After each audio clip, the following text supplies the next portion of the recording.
4 बजे। यस,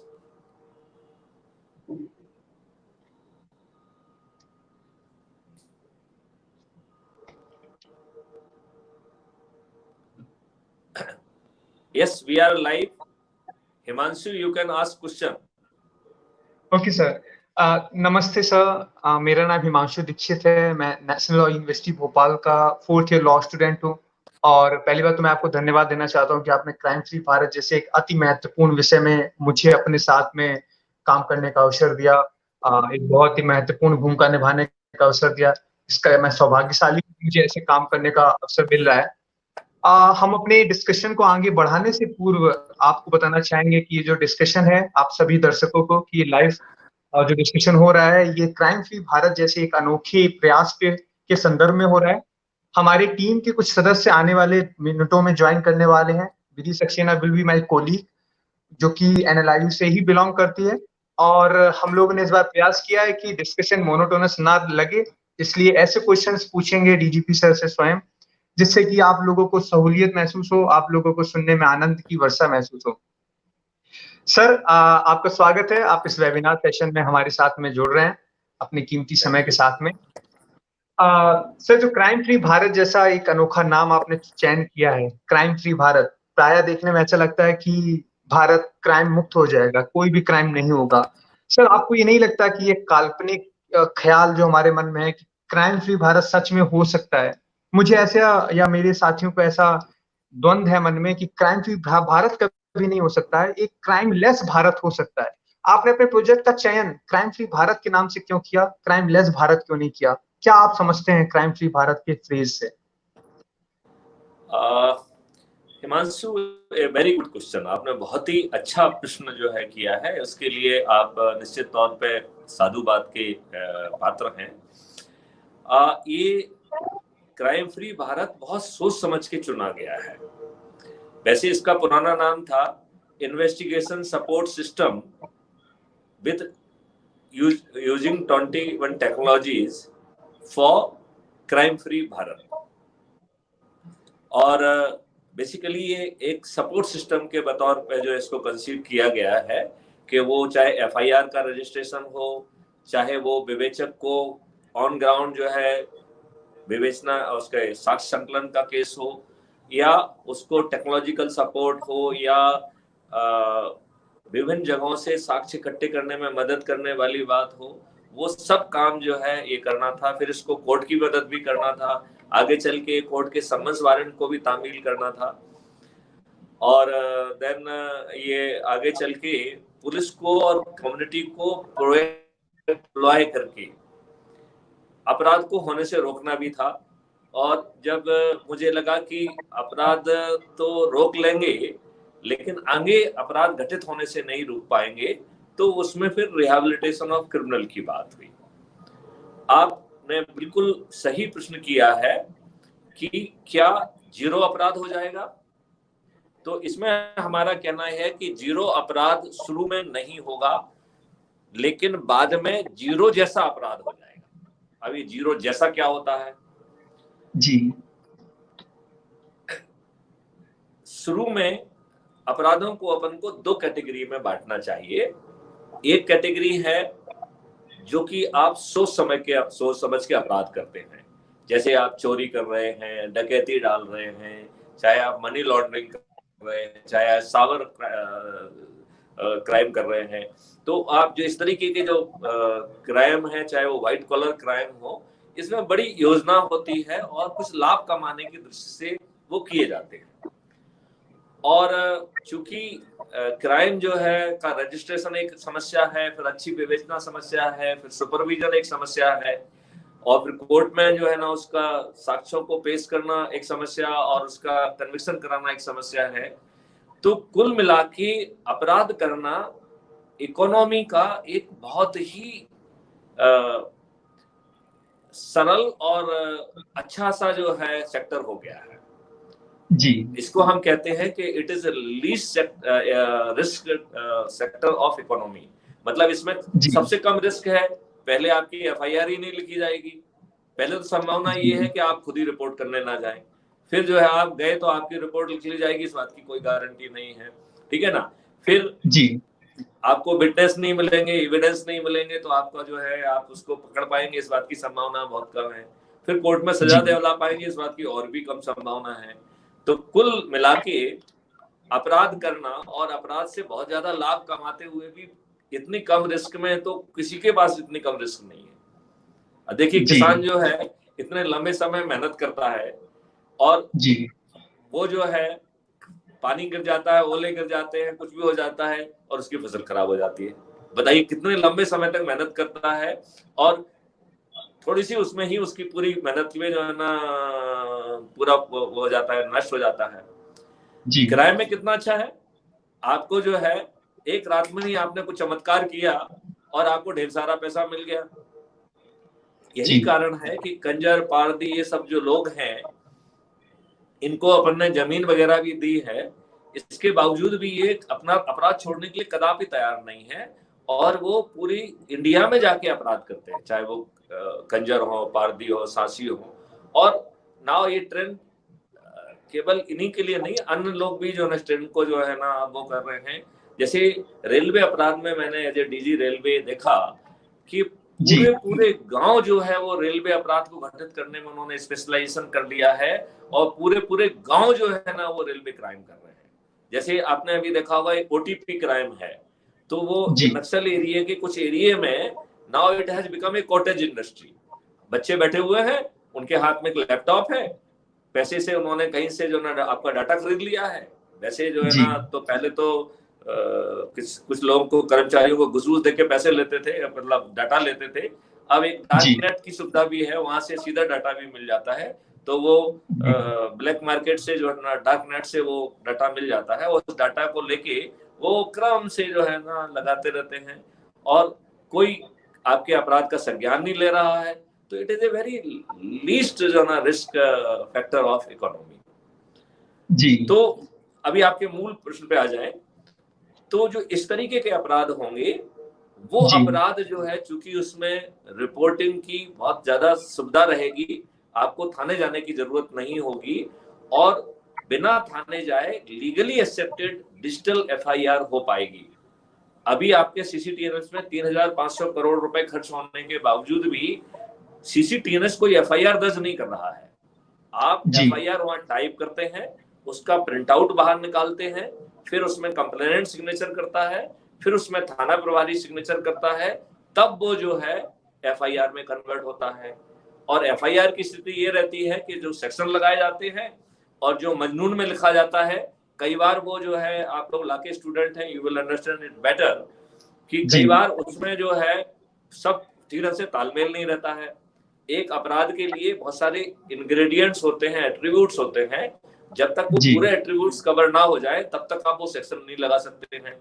लेकिन हमारी विद्वान पुलिस धड़ल्ले से, चाहे एट्रीब्यूट कवर हो रहे हो चाहे ना हो रहे हो, वो जो उनको लगता है वो सेक्शन लगा देते हैं। और यही जी कारण है कि कोर्ट में बहुत सारे जो है ना चार्जेस जो है वो हवा में उड़ जाते हैं। तो ऐसा अब आगे चल के नहीं होगा, क्योंकि हम कई तरीके की जो है ना टेक्नोलॉजी ऑलरेडी इजाद कर चुके हैं, जिसमें आप जो है पोर्टल के माध्यम से, आप ऐप के माध्यम से, आप वर्चुअल पुलिस स्टेशन के माध्यम से और कम्युनिटी को इन्वॉल्व करते हुए आपकी एफआईआर हो पाएगी। और आप जो है वो एफआईआर डिजिटली वही सिस्टम के अंदर साइन होगी। और मैं बाद में जी डिटेल में एक्सप्लेन करूंगा। तो इस तरीके से जो है वो होगी और फिर वो सिटीजन पोर्टल के माध्यम से सीसीटीएनएस में थानेदार के पास पहुंच जाएगी और उसे भी सिग्नेचर करना पड़ेंगे। और आगे की क्या क्या कार्रवाई होगी मैं अगले क्वेश्चन में वो करूंगा। अभी मैं लौट के आता हूं क्योंकि ये बड़ा इंपॉर्टेंट क्वेश्चन है कि क्या जी अपराध मुक्त भारत हो पाएगा या नहीं होगा। तो अपन ने बात जी कही थी कि एक जो है सोचा समझा क्राइम है और दूसरा रिएक्शनरी क्राइम है। तो जी सोचे समझे क्राइम जो है ना, चूंकि रिपोर्टिंग होगी, चूंकि डिटेक्शन होगा उसमें, और वो हम विस्तार से आपके अगले क्वेश्चन या किसी जवाब नहीं पूछेंगे तो हम अपने मन से ही बता देंगे। और जी देन जो है हम उसका कोर्ट में कन्विक्शन करने की ऐसी व्यवस्था कर रहे हैं कि हम न्यायालय की इस हद तक मदद कर पाएंगे कि शायद न्यायालय ने कभी सोचा नहीं होगा कि हम उसकी इतनी मदद करेंगे। और फिर सो से हम conviction of certainty of conviction लेके आएंगे। और फिर जो है आगे चल के हम जो है प्रोएक्टिव डिप्लॉयमेंट करेंगे, तो चूंकि पुलिस तो कम है तो हम कम्युनिटी की मदद भी लेंगे और क्रिमिनल को क्राइम करने का जो है मौका नहीं रहेगा। ऐसी व्यवस्था का ताना बाना ऑलरेडी बुन चुका है जी। इसके बाद हमने जो उसमें सोचा था कि यदि हमारा पेट खाली है और अपराध एक अच्छा वो है, तो हम जेल जाने के लिए भी जो है ना अपराध करेंगे। तो जेल जाने के लिए अपराध करना एक बहुत ही खतरनाक स्थिति है। तो उससे हमको ये लाना पड़ा कि certainty of rehabilitation of criminal. अब आप ये महसूस करेंगे कि जब इस बात की सर्टेनिटी होगी कि आपकी अपराध भी लिखा जाएगा, आपका डिटेक्शन भी हो जाएगा, आपका सर्टेनिटी के साथ कन्विक्शन भी हो जाएगा, आपको जो है ना सर्टेनिटी के साथ प्रिवेंशन भी हो जाएगा और फिर आपको रिहैबिलिटेट कर दिया जाएगा, तो सोचा समझा अपराध नहीं होगा। नहीं तो मैं चाहूंगा कि विद्वान लोग जो सोच रहे हैं कि नहीं फिर भी अपराध होगा, तो वो सिर्फ मुझे सोशियोलॉजी की भाषा ना कहें, वो अपना लॉजिक दें कि साहब इस कारण से इस तरीके से अपराध होगा और हमारा सिस्टम उसे कैसे घेर के पकड़ेगा, ये हम उसमें एक्सप्लेन करेंगे। ठीक है ना? तो कपोल कल्पना से बाहर आना पड़ेगा कि साहब ऐसे कैसे हो सकता है कि अपराध मुक्त ना हो जाए। अरे भाई साहब, अपराध मुक्त हो रहा है तो आपके पेट में दर्द क्यों है? अब इसके बाद दूसरी बात है जी, अब दूसरी बात भी है, वो है कि रिएक्शनरी क्राइम। तो जो रिएक्शनरी क्राइम है वो हमारी प्रतिक्रिया है और हम लोग इतने तनाव में जो है ना जिंदगी जी रहे हैं कि अब वो प्रतिक्रिया बड़ी अनिश्चित सी होती जा रही है। हम क्या कर रहे हैं उसमें, उस प्रतिक्रिया में हमारी जो रिएक्शंस है वो इतनी एबनॉर्मल रहती है कि हम उसे जस्टिफाई नहीं कर सकते। जैसे फॉर एग्जांपल किसी ने आपकी गाड़ी को ओवरटेक किया और आपके पास चूंकि पिस्टल है तो आपने निकाली और उसको शूट कर दिया। अब आपका ये व्यवहार किसी भी तरीके से जस्टिफाई नहीं किया जा सकता है जी। दूसरा जो है, किसी ने कुछ किया, अफवाह फैला दी और आपने मॉब लिंचिंग कर दी, इसको भी जस्टिफाई नहीं किया जा सकता है। और तीसरा ये है कि स्वाभाविक तौर पे ऐसी कोई घटना हुई और रिएक्शन में आपसे कुछ ऐसा बन पड़ा जो कि अपराध की श्रेणी में आता है, तो वो अपराध हो गया, लेकिन वो पकड़ भी लिया जाएगा, उसको सजा भी मिल जाएगी, वो जेल में भी चला जाएगा। तो जैसे जैसे लोगों की श्रद्धा सिस्टम में बढ़ेगी, लेकिन मैं यहाँ पे एक्सप्लेन करना चाहता हूं कि दूध का जला छाछ को फूक फूक के पीता है। आज आदमी का सिस्टम से इतना बुरा अनुभव है कि उसे सहसा विश्वास नहीं होता है कि ऐसा चमत्कृत कार्रवाई भी संभव है। तो उसको लगता है ऐसा वैसे कैसे हो सकता है। तो इस बस में जो है ना लोग बाग ये बात कहने की कोशिश करते हैं कि साहब ऐसा कैसे हो जाएगा। तो यही बात हमारे एक जो मित्र हैं विवेक जौहरी, हमारे बैचमेट हैं डीजीपी मध्य प्रदेश, तो जब मैंने उनको पूरी कार्रवाई समझाई, अरे तो साहब तो आइडियल है। तो मैंने कहा भाई साहब इसको आइडियल होने में क्या दिक्कत है? यदि आइडियल है, लीगली हो रहा है, टेक्नोलॉजी उसको फिजिबल बना रही है, तो आदर्श व्यवस्था से इतना डर क्यों? मेरे ख्याल से हमारे बहुत सारे साथी बहुत सारे डरों से घिरे हुए हैं। मैं चाहूंगा कि वो अपने डरों को जो है ना बाहर निकालें और आज मैं ओपन मंच में उनके सामने हूं, वो मुझे जितना भी ग्रिल कर सकते हो ग्रिल करें। मैं वक्ताओं और जो है श्रोताओं से कहना चाहूंगा कि आपके पास कमेंट बॉक्स है, उसमें आप अपने क्वेश्चन लिखते जाएं, हमारी एडमिन टीम वहां से लेगी और फिर जो पैनल है ये लोग उसको पढ़ेंगे और मैं उसका जवाब दूंगा। मैं खुश होऊंगा कि आप जितने से जितने कठिन क्वेश्चन मुझसे पूछेंगे, मुझे शायद अपना कॉन्सेप्ट सरल भाषा में आपको समझाने का मौका मिलेगा। बहुत बहुत आपका धन्यवाद सर। आपने हमारे पहले क्वेश्चन को इतने विस्तृत रूप से, इतने सरल भाव से आपने हम लोगों को सामने बताया, हमारे क्वेश्चन का जवाब दिया। हमें उम्मीद है क्राइम फ्री भारत का जो ऑब्जेक्ट है वो आपने इस पिछले पूछे हुए क्वेश्चन में आपने एक्सप्लेन कर दिया है। आपने सेकंड क्वेश्चन की तरफ बढ़ने से पहले हम मुझे कहावत याद आ गई जो हमारे हिंदू शास्त्र में प्रायः बताते थे। एक कहावत है, मिलहि न रघुपति बिनु अनुरागा, कि ये जोग तप ज्ञान विरागा। अर्थात आप अगर किसी की तलाश में हैं, what we learn from this quote is that if you are looking for someone, कोई आप ऑब्जेक्ट या किसी व्यक्ति की तलाश में है, तो आपको उसे अनुराग से, एक हृदय में एक ऐसा भाव होना चाहिए पाने का, जिसे हमारे शाहरुख खान जी ने भी बताया कि अगर आप किसी चीज को शिद्दत से पालें तो सारी कायनात आपके पीछे लग जाती है। आई थिंक ये सारी चीजें इंटरकनेक्टेड हैं और जिस तरीके से आपने एक्सप्लेन किया है, अपना जो भाव व्यक्त किया है, आप क्राइम फ्री भारत की ओर इतने तीव्रता के साथ अग्रसर है कि मुझे कहने में कोई संकोच नहीं है कि आने वाले दिनों में हम लोग इसको साकार होते हुए देखेंगे। आपकी जो सत्यता का उद्घोष है आपने किया है, वो हमारी समझ से वास्तविकता में तब्दील होने वाला है। इसी तर्ज के साथ में एक बहुत ही महत्वपूर्ण सवाल हमारे सामने आ रहा है। आपको विदित होगा कि वर्ष जब से पुलिस एक्ट निकला है और तब से लेके कई जगह, कई बार, कई लोगों ने, आप जैसे वरिष्ठ अधिकारियों ने, सर्वोत्कृष्ट देश की संस्थाओं में काम करने वाले व्यक्तियों ने कई बार ऐसे प्रश्न, ऐसे क्वेश्चंस रेज किए हैं सबके सामने कि जब एक तरफ सारे तरीके के एक्शंस लिए जा रहे हैं। आपको विदित होगा फर्स्ट पुलिस कमीशन सेटअप किया था 1857 के बाद में, म्यूटिनी के बाद में। सेकंड पुलिस कमीशन आया, फिर जब इंडिपेंडेंस हो गया उसके बाद में केरल में एक पुलिस रिफॉर्म कमेटी बैठी थी 1959 में। फिर गोरे कमेटी जो पुलिस ट्रेनिंग पे मोस्टली उसने रिपोर्ट दी थी 1971 में। फिर उसके बाद में मॉडल पुलिस एक्ट की चर्चा तब चलने लगी थी 1970s के इर्द गिर्द में। फिर हमारे यहाँ जो रिव्यू कमेटी थी, Malimath committee, Padmanabhan committee, then 1996 की पीआईएल जो कि Prakash Singh versus Union of India के नाम से दर्ज हुई थी और 2006 में उसका डिसीजन आया था। आप अगर इन पूरे ट्रेल को देखें तो आपको ये दिखाई पड़ रहा है कि आप जैसे कई व्यक्तियों ने अपने आप से प्रयास किया है। आपके समय में जब जब डीजीपी साहब थे प्रकाश सिंह, तो उन्होंने भी रिटायरमेंट के बाद में तुरंत उन्होंने एक्शन लिया था और पीआईएल फाइल की थी। लेकिन आज आप देखिए, आप जिस मध्य प्रदेश में शासन कर रहे हैं, जिस मध्य प्रदेश के आप आला अधिकारी हैं, क्या वहां पर 2006 का वो पुलिस का जो सुप्रीम कोर्ट का डायरेक्शन था पुलिस रिफॉर्म के संबंधित, आज तक आपके मध्य प्रदेश में उसको इम्प्लीमेंट नहीं किया गया है। कुछ कुछ डायरेक्शंस ले लिए जाते हैं, कुछ कुछ नहीं लिए जाते हैं। इन सब दृष्टिकोण, इन सब पृष्ठभूमि के बाद में हम आपसे यह पूछना चाहेंगे कि ऐसी क्या सत्यता है, ऐसी क्या हम क्या ऐसा विश्वास करें कि जितने काम पहले से पाइपलाइन में थे अगर वो अभी तक संपूर्ण नहीं हो पाए हैं, तो आप जो एक नया काम पाइपलाइन में डालने जा रहे हो क्राइम फ्री भारत, क्या यह जाके सफल होगा? ये सबसे बड़ा प्रश्नवाचक चिन्ह है हमारे सामने। हिमांशु, आपने बहुत ही अप्रोप्रिएट क्वेश्चन किया है और ये सत्यता है जो आपने कही है। इसमें से तो आपने फैक्ट्स को हम नजरअंदाज नहीं कर सकते हैं। आपने बहुत ही अच्छी और बहुत माकूल बात आपने कही है। तो मैं सबसे पहले तो आपसे कहना चाहता हूं कि एक समय आ गया है कि हम जो है इन तथ्यों की को बारीकी से समझें और इन तथ्यों को जो है कि पुनरावृत्ति क्यों हुई है और उसके हमने जो है अभी तक जो चाहा गया था, इतनी सारी जो है ना, इंडिपेंडेंस के पहले भी 2 कमीशन बने हैं, इंडिपेंडेंस के बाद ढेर सारी कमेटी बनी है।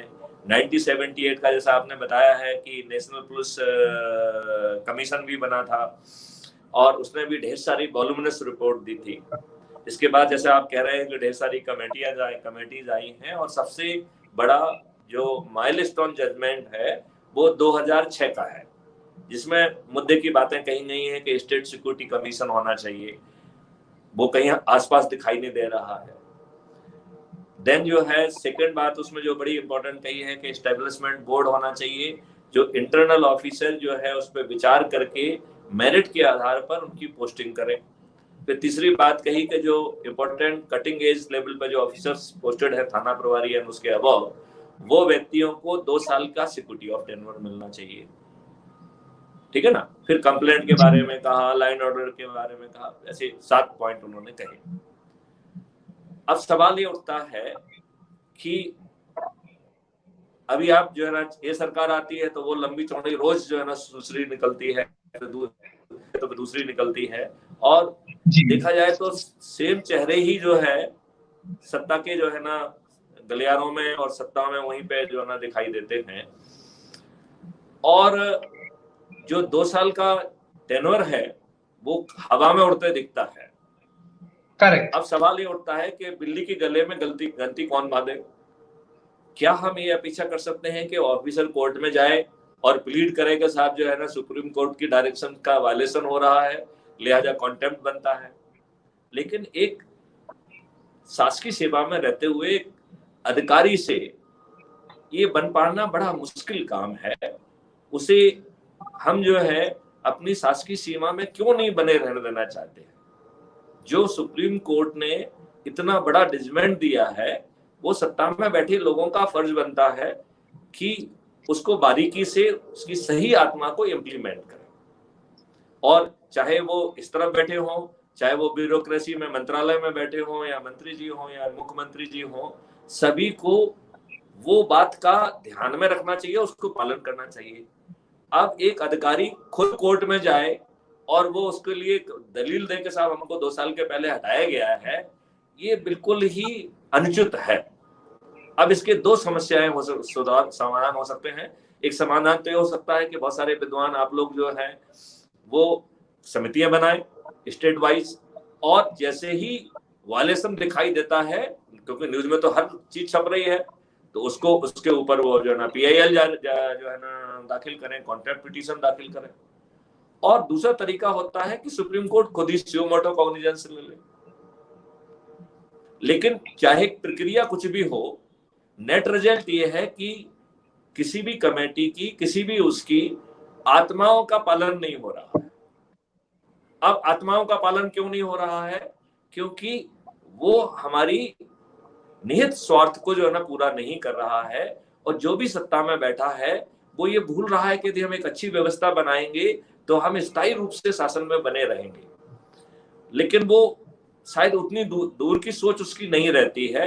वो अभी के तत्काल जो है ना परिस्थितियों को देखते हुए उसके आधार पर वो निर्णय लेके अपने निहित स्वार्थों की पूर्ति में ज्यादा बिजी रहता है, रादर देन एक अच्छी पुलिसिंग देने की कार्रवाई करने की। जबकि देखा जाए तो शासन की ये सोवरेन रिस्पॉन्सिबिलिटी है। डेवलपमेंट करना, वेलफेयर करना, वो शासन की सोवरेन रिस्पॉन्सिबिलिटी नहीं है, वो एडिशनल रिस्पॉन्सिबिलिटी है कि उसकी प्रजा जो है वो सुखी रहे, उसका डेवलपमेंट भी हो जाए, उसका वेलफेयर भी हो जाए, रोड भी बन जाए, इंफ्रास्ट्रक्चर भी हो जाए। लेकिन सरकार की जो सार्वभौमिक दायित्व है, जो सॉवरेन रिस्पॉन्सिबिलिटी है, वो उसको आपको सेफ्टी और सिक्योरिटी देने की है। और वो सेफ्टी सिक्योरिटी आपकी दूर दूर तक जो है शायद कहीं ना कहीं गुम जा रही है हमारी राजनीतिक प्रायोरिटीज या जो भी प्रायोरिटीज हैं। अब इसका तो क्या आपको लगता है कि क्राइम फ्री भारत में एक मिनट मुझे बात कर लीजिए। देखिए, अब इसका एक ही विकल्प हो सकता है कि उठ खड़े हो, अपना हक मांगो। और इसमें जो है ना, जो मैं हक की बात करता हूं, देखिए मैं इसमें सुप्रीम कोर्ट के कुछ डिसीजंस का हवाला देता हूं। जब जो है एक PIL लगी और उसमें कहा गया कि साहब article 21 right to life and liberty, so supreme court says right to life does not mean existence like an animal. हमें एक मानव जैसा जीवन की गारंटी आर्टिकल 21 दे रहा है। तो हमारे तरफ एनवायरनमेंट अच्छा होना चाहिए, तो राइट टू लाइफ से राइट टू एनवायरनमेंट दे दिया गया, that has become fundamental right. फिर कहा कि साहब जो है क्या आप पशुतुल्य नहीं होंगे यदि आपके पास शिक्षा नहीं होगी? तो आपका राइट टू एजुकेशन, उसको भी आर्टिकल 21 के तहत ही आपका फंडामेंटल राइट बना दिया गया। फिर यही तरीका जो है ना हेल्थ के साथ हुआ और यही फूड के साथ हुआ। तो अब तक माननीय उच्चतम न्यायालय ने आपको 4 जो है फंडामेंटल राइट आर्टिकल 21 से जो ना निकाल के आपको परोस दिए हैं। आर्टिकल 21 जो कह रहा है राइट टू लाइफ और सेफ्टी एंड सिक्योरिटी, ये एक ही चेहरे के 2 पहलू हैं, इनको सेग्रीगेट नहीं कर सकते हैं। एनवायरनमेंट को सेग्रीगेट किया जा सकता है, एजुकेशन को सेग्रीगेट किया जा सकता है, हेल्थ को सेग्रीगेट किया जा सकता है, लेकिन लाइफ को और सेफ्टी एंड सिक्योरिटी की फीलिंग को सेग्रीगेट नहीं किया जा सकता है। वो एक ही सिक्के के 2 पहलू हैं। तो मैं ये बात बहुत जोर से महसूस करता हूं और आप लोगों से अपेक्षा करता हूं कि आप PIL लगाइए, क्योंकि आप लॉ के स्टूडेंट हैं। और सुप्रीम कोर्ट जो है इसमें राइट टू लाइफ के तहत वो कहे कि right to life and security जो है, safety and security is also your fundamental right and it is a sovereign responsibility. और सॉवरेन रिस्पॉन्सिबिलिटी के निर्वहन में जो यदि कोई त्रुटि होती है तो राइट टू कंपनसेशन उसमें आना चाहिए। सो जो कुछ विक्टिम कंपनसेशन है कुछ चला है, लेकिन मेरे ख्याल से लेट इट कम वोकली। 1 आध 2 केस में उन्होंने एक जो कहते हैं ना that is called dictum circum, नहीं, there is some technological terminology जिसको कहते हैं कि सरकम जो है ना स्टांसेस में हम कोई जजमेंट देते हैं, that is not the core issue, so that is called dicta सरकम. You people can tell me the right terminology. It is dicta. Anyway, I am forgetting. तो उन्होंने एक रेलवे के केस में डिसीजन दिया. उन्होंने क्या किया, एक मैडम अग्रवाल थी, ये मेरे ख्याल से 76-73 की बात है, और उनका जो है केस नहीं लिखा गया. जब उनका केस नहीं लिखा गया तो उन्होंने 1 साल तक कवायद की. फाइनली जो है वो अपनी रिपोर्ट दर्ज कराने में सफल हुई with the intervention of railway board. अब इसके बाद जो है ना 1 साल बाद जो केस रजिस्टर होगा वो क्या डिटेक्ट होगा, तो वो डिटेक्ट होना नहीं था और डिटेक्ट हुआ भी नहीं वो. तो फिर वो मैडम जो है वो कंज्यूमर फोरम में चली गई.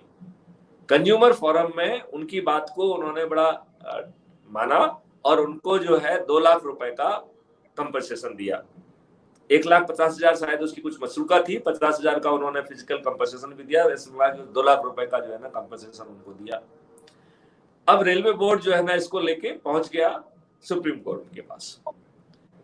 तो उसने कहा कि साहब देखिए, हम तो जो है ना लोगों को लिख के दे देते हैं कि अपने सामान की सुरक्षा करना आपकी अपनी जिम्मेवारी है, ठीक है ना. तो और हमारे पास एक रेलवे ट्रिब्यूनल है, वो सुनता है. तो ये तो जो आपके पास आए हैं ये तो कंज्यूमर फोरम के दायरे की बात नहीं बनती है. तो साहब ये जो कंज्यूमर फोरम ने जो डिसीजन दिया है तो सब गड़बड़ सड़बड़ डिसीजन है, इसको आप बिल्कुल क्वेश्चन कर दीजिए. तो नेशनल ट्रिब्यूनल ने भी उन सब चीजों को कहा कि साहब देखिए, जो है आप डिफरेंशियल किराया ले रहे हैं, आपकी बिना मर्जी के कोई इस डब्बे में चढ़ नहीं सकता है, इसके बाद उसके साथ चोरी हो रही है, तो certainly it is A deficiency in your service, right. And deficiency of service मान के उसको जो है ना 2 लाख का जो कंपनसेशन दिया गया वो बिल्कुल ठीक है.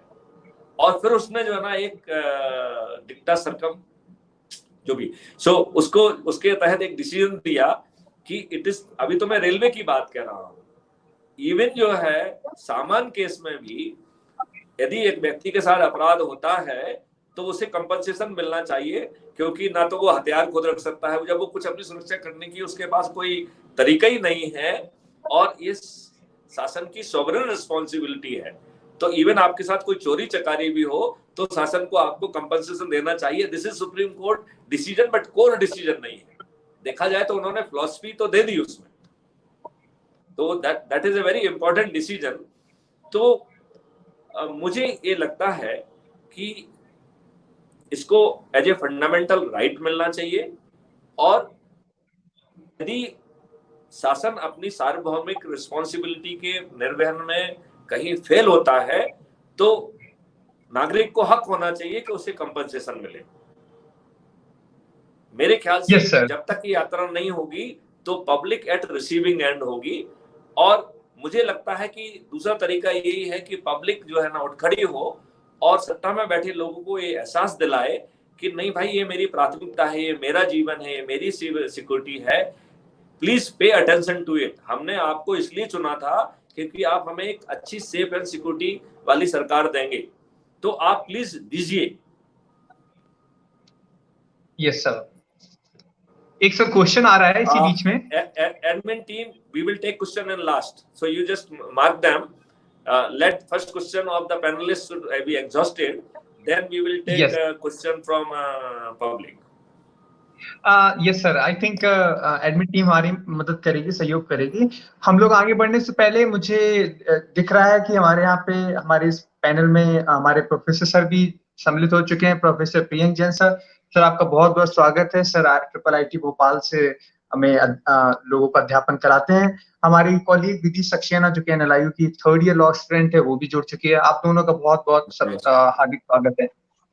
सर एक क्वेश्चन मेरे, हाँ सर, मैं चाहता हूं कि आप पुलिस रिफॉर्म से संबंधित जो अच्छा काम कर रहे हैं वो आप करते रहें, और जो क्राइम फ्री भारत है जिस पर आप मैं क्वेश्चन अगला पूछने जा रहा हूं, और हमारे पैनल में जो लोग बैठे हैं वो भी पूछने वाले हैं, और मुझे मैसेज आ रहा है कि हमें बहुत ही जल्दी उन्हें क्वेश्चन पूछना है आपसे. लेकिन उस क्वेश्चन से बढ़ने से पहले जरा एक ताजा एक चस्का लेते हैं हम लोग, जो घटना घटित हो रही पुलिस से संबंधित पिछले कुछ दिनों में। आपको ज्ञात होगा कि कुछ 2 दिन पहले ही हमारे कानपुर में, जो कि उत्तर प्रदेश का एक हिस्सा है, वहां पर एक पुलिस एनकाउंटर करने के लिए कुछ कुख्यात बदमाश को पकड़ने गई थी, लेकिन इसमें हमारे 8 जवान शहीद हो गए हैं। आप क्या समझते हैं पुलिस विभाग में जो अभी तक रिफॉर्म हुए हैं? अब आप देखिए कि लोगों के पास में एक बुलेट प्रूफ जैकेट भी नहीं है, लोगों के पास में एक अच्छी स्ट्रेटेजिक एक ऑपरेशन की कमी है। इन सब कमियों को और खामियों को आप कैसे पूर्ति करेंगे क्राइम फ्री भारत में? क्योंकि आप भी एक जगह क्राइम हो रहा है, दूसरी जगह आप अपने ही पुलिसमैन को लॉस्ट कर रहे हो। क्या आप संबंध रखते हैं इस घटना से? कैसे आपका क्राइम फ्री भारत इसमें सबसे पहले तो ठीक हम करेगा? अपने साथी जो दिवंगत हुए हैं उनको श्रद्धांजलि अर्पित करता हूँ। उनकी जो है एक कर्तव्य की बलवेदी पे उनके प्राण गए हैं। उन्होंने अपनी कर्तव्य की बलवेदी पे अपने प्राण न्यौछावर किए हैं। मैं उनको जो है ना साधुवाद देता हूँ, मैं उनको श्रद्धांजलि देता हूँ, मैं उनको नमन करता हूँ। अब जो है, जो आपने क्वेश्चन, बहुत ही मार्मिक क्वेश्चन पूछा है, इसका जवाब थोड़ा सा कठिन है। इसका जवाब जो है ना बुलेट प्रूफ जैकेट में नहीं है, ये बात मैं कहना चाहता हूँ। बुलेट प्रूफ जैकेट एक आवरण हो सकता है, उससे सामने वाली गोली बच सकती है, आपकी जान भी बच सकती है, बट हम उससे बड़े प्रश्न को जो है ना एड्रेस कर रहे हैं, उसको सिर्फ बुलेट प्रूफ जैकेट पे ले जाके हम एक बृहद प्रश्न को छोटा ना करें। ये तो मेरी पहली गुजारिश है। और मेरा सोचना इसमें ये है कि हर कोई ये कहता है कि कुत्ता अपनी गली में, हर कुत्ता अपनी गली में शेर होता है। तो मेरा पहला अपने पुलिस साथियों से अनुरोध है कि आप जो है कुत्ते को शेर की हैसियत में क्यों पकड़ना चाहते हैं? आप कुत्ते को कुत्ते की हैसियत में क्यों नहीं पकड़ना चाहते हैं? नंबर 1। नंबर 2, यदि आप एक दिखाने के लिए कि आप शेर को पकड़ने की भी क्षमता रखते हैं, तो फिर शेर की पकड़ने की तैयारी के साथ जाइए। ठीक है ना? इसमें ये दोनों चीजों का अभाव दिख रहा है। और उसका सबसे बड़ी बात है कि जो हमारा डाटाबेस है, वो जो है हमारे एक्शन करने वालों को सपोर्ट नहीं कर रहा है। यदि देखिए, मैं इसको थोड़ा सा एलाबोरेट करता हूं। यदि जितने भी इस तरीके के लोग हैं, उनका पुराना रिकॉर्ड है, उस रिकॉर्ड के हिसाब से हमने क्रिमिनल की ग्रेडिंग कर ली। अब यदि उस क्रिमिनल को आप पकड़ने जा रहे हैं, उससे अप्रूवल लेना पड़ेगा। सिस्टम जो है पहले ही रेसल करा के, जैसे हमने कश्मीर में, आपको जान के ताज्जुब होगा, हमने ऐसे हर जगह पे जहां पे कि हमको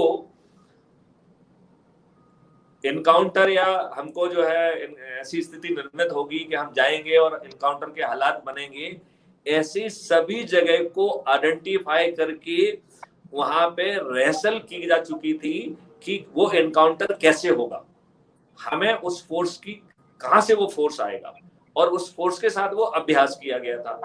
अब देखो, मैं इसको थोड़ा सा और खोल के बताता हूं।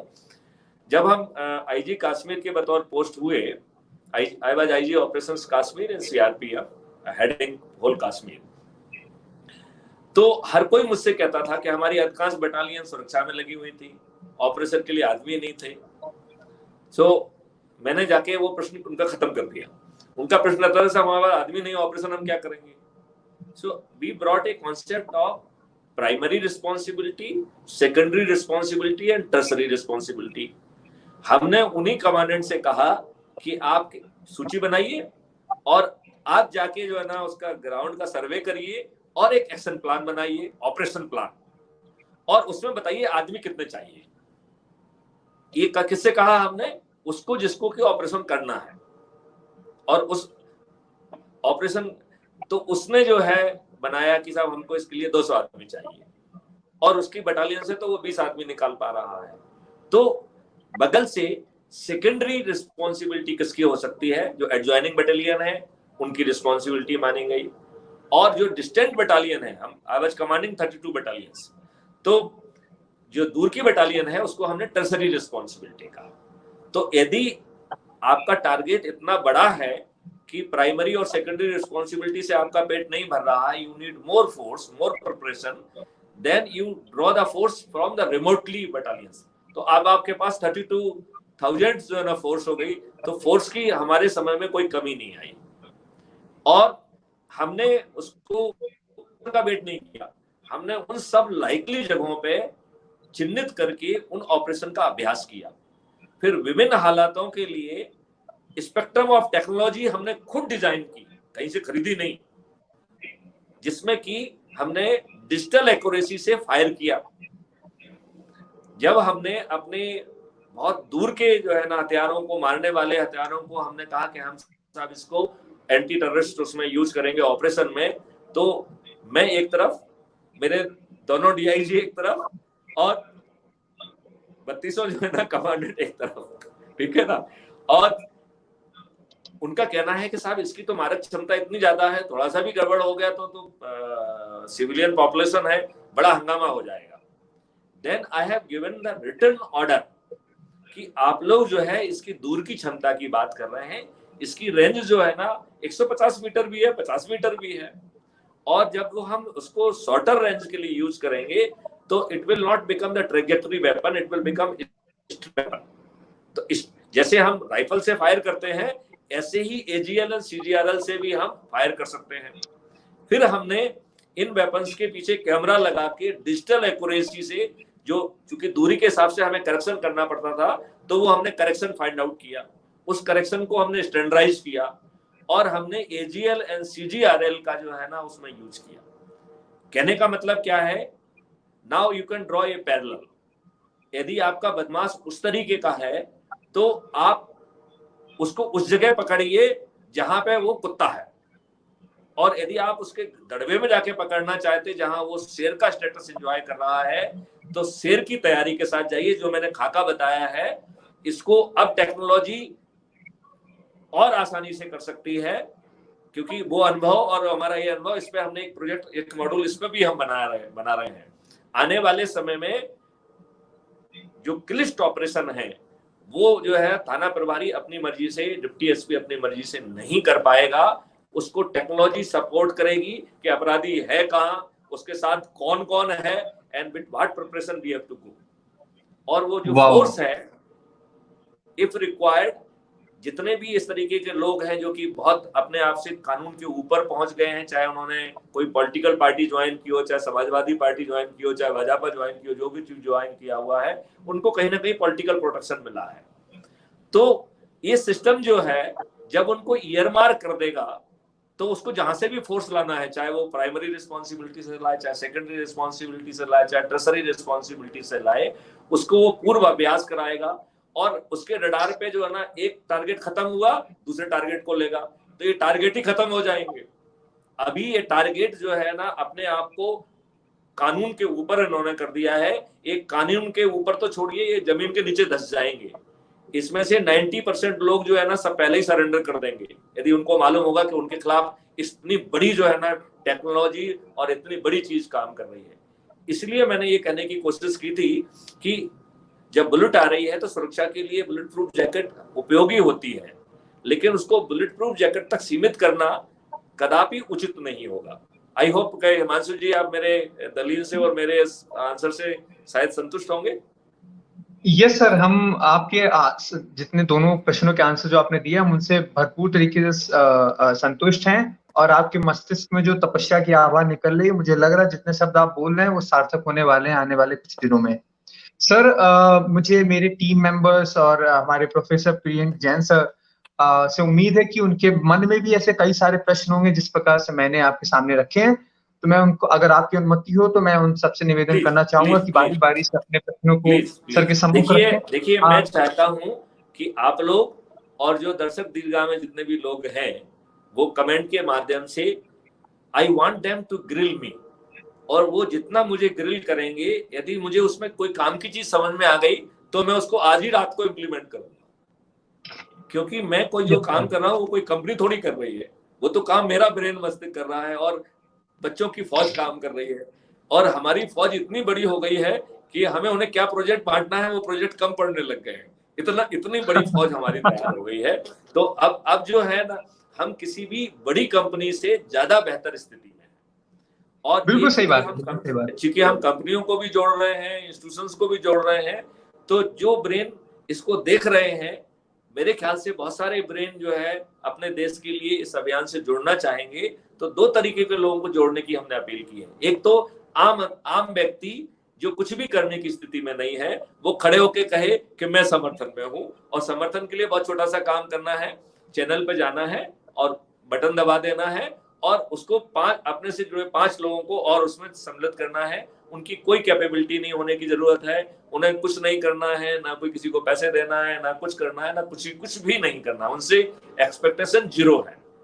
केवल उनको जागृत करना है, उनको वो आशाएं दिखाना है कि साहब हम उस दरवाजे पे खड़े हैं जब हम आपकी जो विश लिस्ट है उसे पूरे करने के एकदम नजदीक हैं।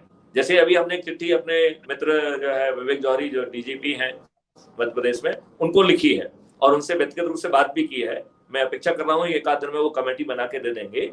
हमने उनको कहा कि डायरेक्टर एनसीआरबी ने हमसे रिक्वेस्ट किया है कि हमारे ऐप से एफआईआर हमारे सीसीटीएनएस में पहुंच जाए, इसका प्रूफ ऑफ कॉन्सेप्ट जो है ना सबमिट करिए। तो हमने कहा भाई हम कैसे सबमिट करेंगे, आपने तो सीसीटीएनएस को चारों तरफ से ब्लैक बॉक्स में बंद करके रखा है। तो उन्होंने कहा नहीं सर, आपकी जानकारी थोड़ी सी पूरी नहीं है अभी, इसमें जो है ना हमने एक रास्ता खोला हुआ है, वो रास्ता है सिटीजन पोर्टल का। और फिर उन्होंने मुझे औपचारिक पत्र लिख के जो है ना ये रिक्वेस्ट की कि साहब आप जो है ना इसमें प्रूफ ऑफ कॉन्सेप्ट जो है वो सबमिट करिए। अब हमारी पूरी तैयारी है, तो हमने कहा कि इसको इम्प्लीमेंटेशन करने के लिए 3 अधिकारियों की कमेटी बनाए, जिसमें मैं चेयरमैन रहूंगा और एक पहले के एडिशनल डीजी एससीआरबी और अभी नए एडिशनल डीजी एससीआरबी, हम 3 लोग, जिससे टेक्निकल लोग और हमारे लोग मिलके 15 दिन में हम उसको डुएबल कर दें। तो हम जो है इतने क्लोज खड़े हुए हैं, मतलब technology is ready to push, और जहां नहीं है वहां पे वो 10-15 दिन में 45 दिन में हो जाएगी। और देखो हमारा कहना है बहुत ही बुरी स्थिति में है, हम टेक्नोलॉजी को और वर्जन 1 वर्जन 2 वर्जन 3 तो करते ही रहेंगे, रुकने वाले नहीं है। लेकिन शुरू में वो जिस फॉर्मेट में है उतना लाभ जो है ना आज मिलने लगे तो पुलिस को क्या बुराई है। पुलिस जो बेचारी जो है ना हवलदार साहब को समझ में ही नहीं आता है, यदि उसको शक्तिशाली बना दिया जाए और उसका 90% बर्डन भी उससे ले लिया जाए और उसको जो है ना 100% डिटेक्शन और कन्विक्शन दे दिया जाए, तो ऐसी पुलिस को तो हर कोई सल्यूट करेगा, वो ऐसी पुलिस बनना चाहेगा। जहां तक टेक्नोलॉजी का सवाल है, कई बार जो है ना लोग जब टेक्नोलॉजी बात करते हैं तो उनके जेहन में टेक्नोलॉजी जैसे मैन को रिप्लेस कर रही है, ऐसे कुछ उनके अपने ख्याली तौर पलाव बन जाते हैं। मैं यहाँ एक चीज स्पष्ट करना चाहता हूँ कि इसमें टेक्नोलॉजी किसी को रिप्लेस नहीं कर रही है, सब लोगों को अपना अपना काम करना है, वो हर किसी की मदद कर रही है इंक्लूडिंग एक्सपर्ट की। तो जैसे ही मान लो कोई चीज में चाहे फेस हो, चाहे हैंड राइटिंग हो, चाहे जो भी हो, जहां पे हमें एक्सपर्ट की मदद की जरूरत है वो रियल टाइम बेसिस पे उसको एक्सपर्ट को पुश कर देगा। और जो एक्सपर्ट का ऐप होगा वो एक्सपर्ट अपना काम बहुत जल्दी और प्रभावी ढंग से कर सके, उसके ऐप में वो क्षमताएं डाली जा रही हैं। तो वो अपना काम 2 मिनट में 5 मिनट में करके उसको वापस पुश कर देगा। अब बताइए थाना प्रभारी कितना ताकतवर व्यक्ति होगा, और जब ऐसा ताकतवर व्यक्ति स्ट्रीट पे चलेगा तो फिर लोग उसको खड़े होकर सल्यूट तो करेंगे ही करेंगे। कुछ लोग हमसे ये भी चीज पूछते हैं, शायद आप भी क्वेश्चन पूछेंगे। उन्होंने कहा साहब आप कैसे मांग लेंगे, आप तो जो है ना डाटाबेस कौन शेयर करेगा आपसे। तो मैंने कहा भाई मैं कोई भी डाटाबेस किसी से नहीं मांग रहा हूँ, मेरे कोई डाटाबेस मांगने की नियत नहीं है। मैं आपसे सिर्फ इन्वेस्टिगेशन की संबंधित जानकारी मांग रहा हूँ, और वो लीगल अधिकार के तहत मांग रहा हूँ 91 सीआरपीसी के।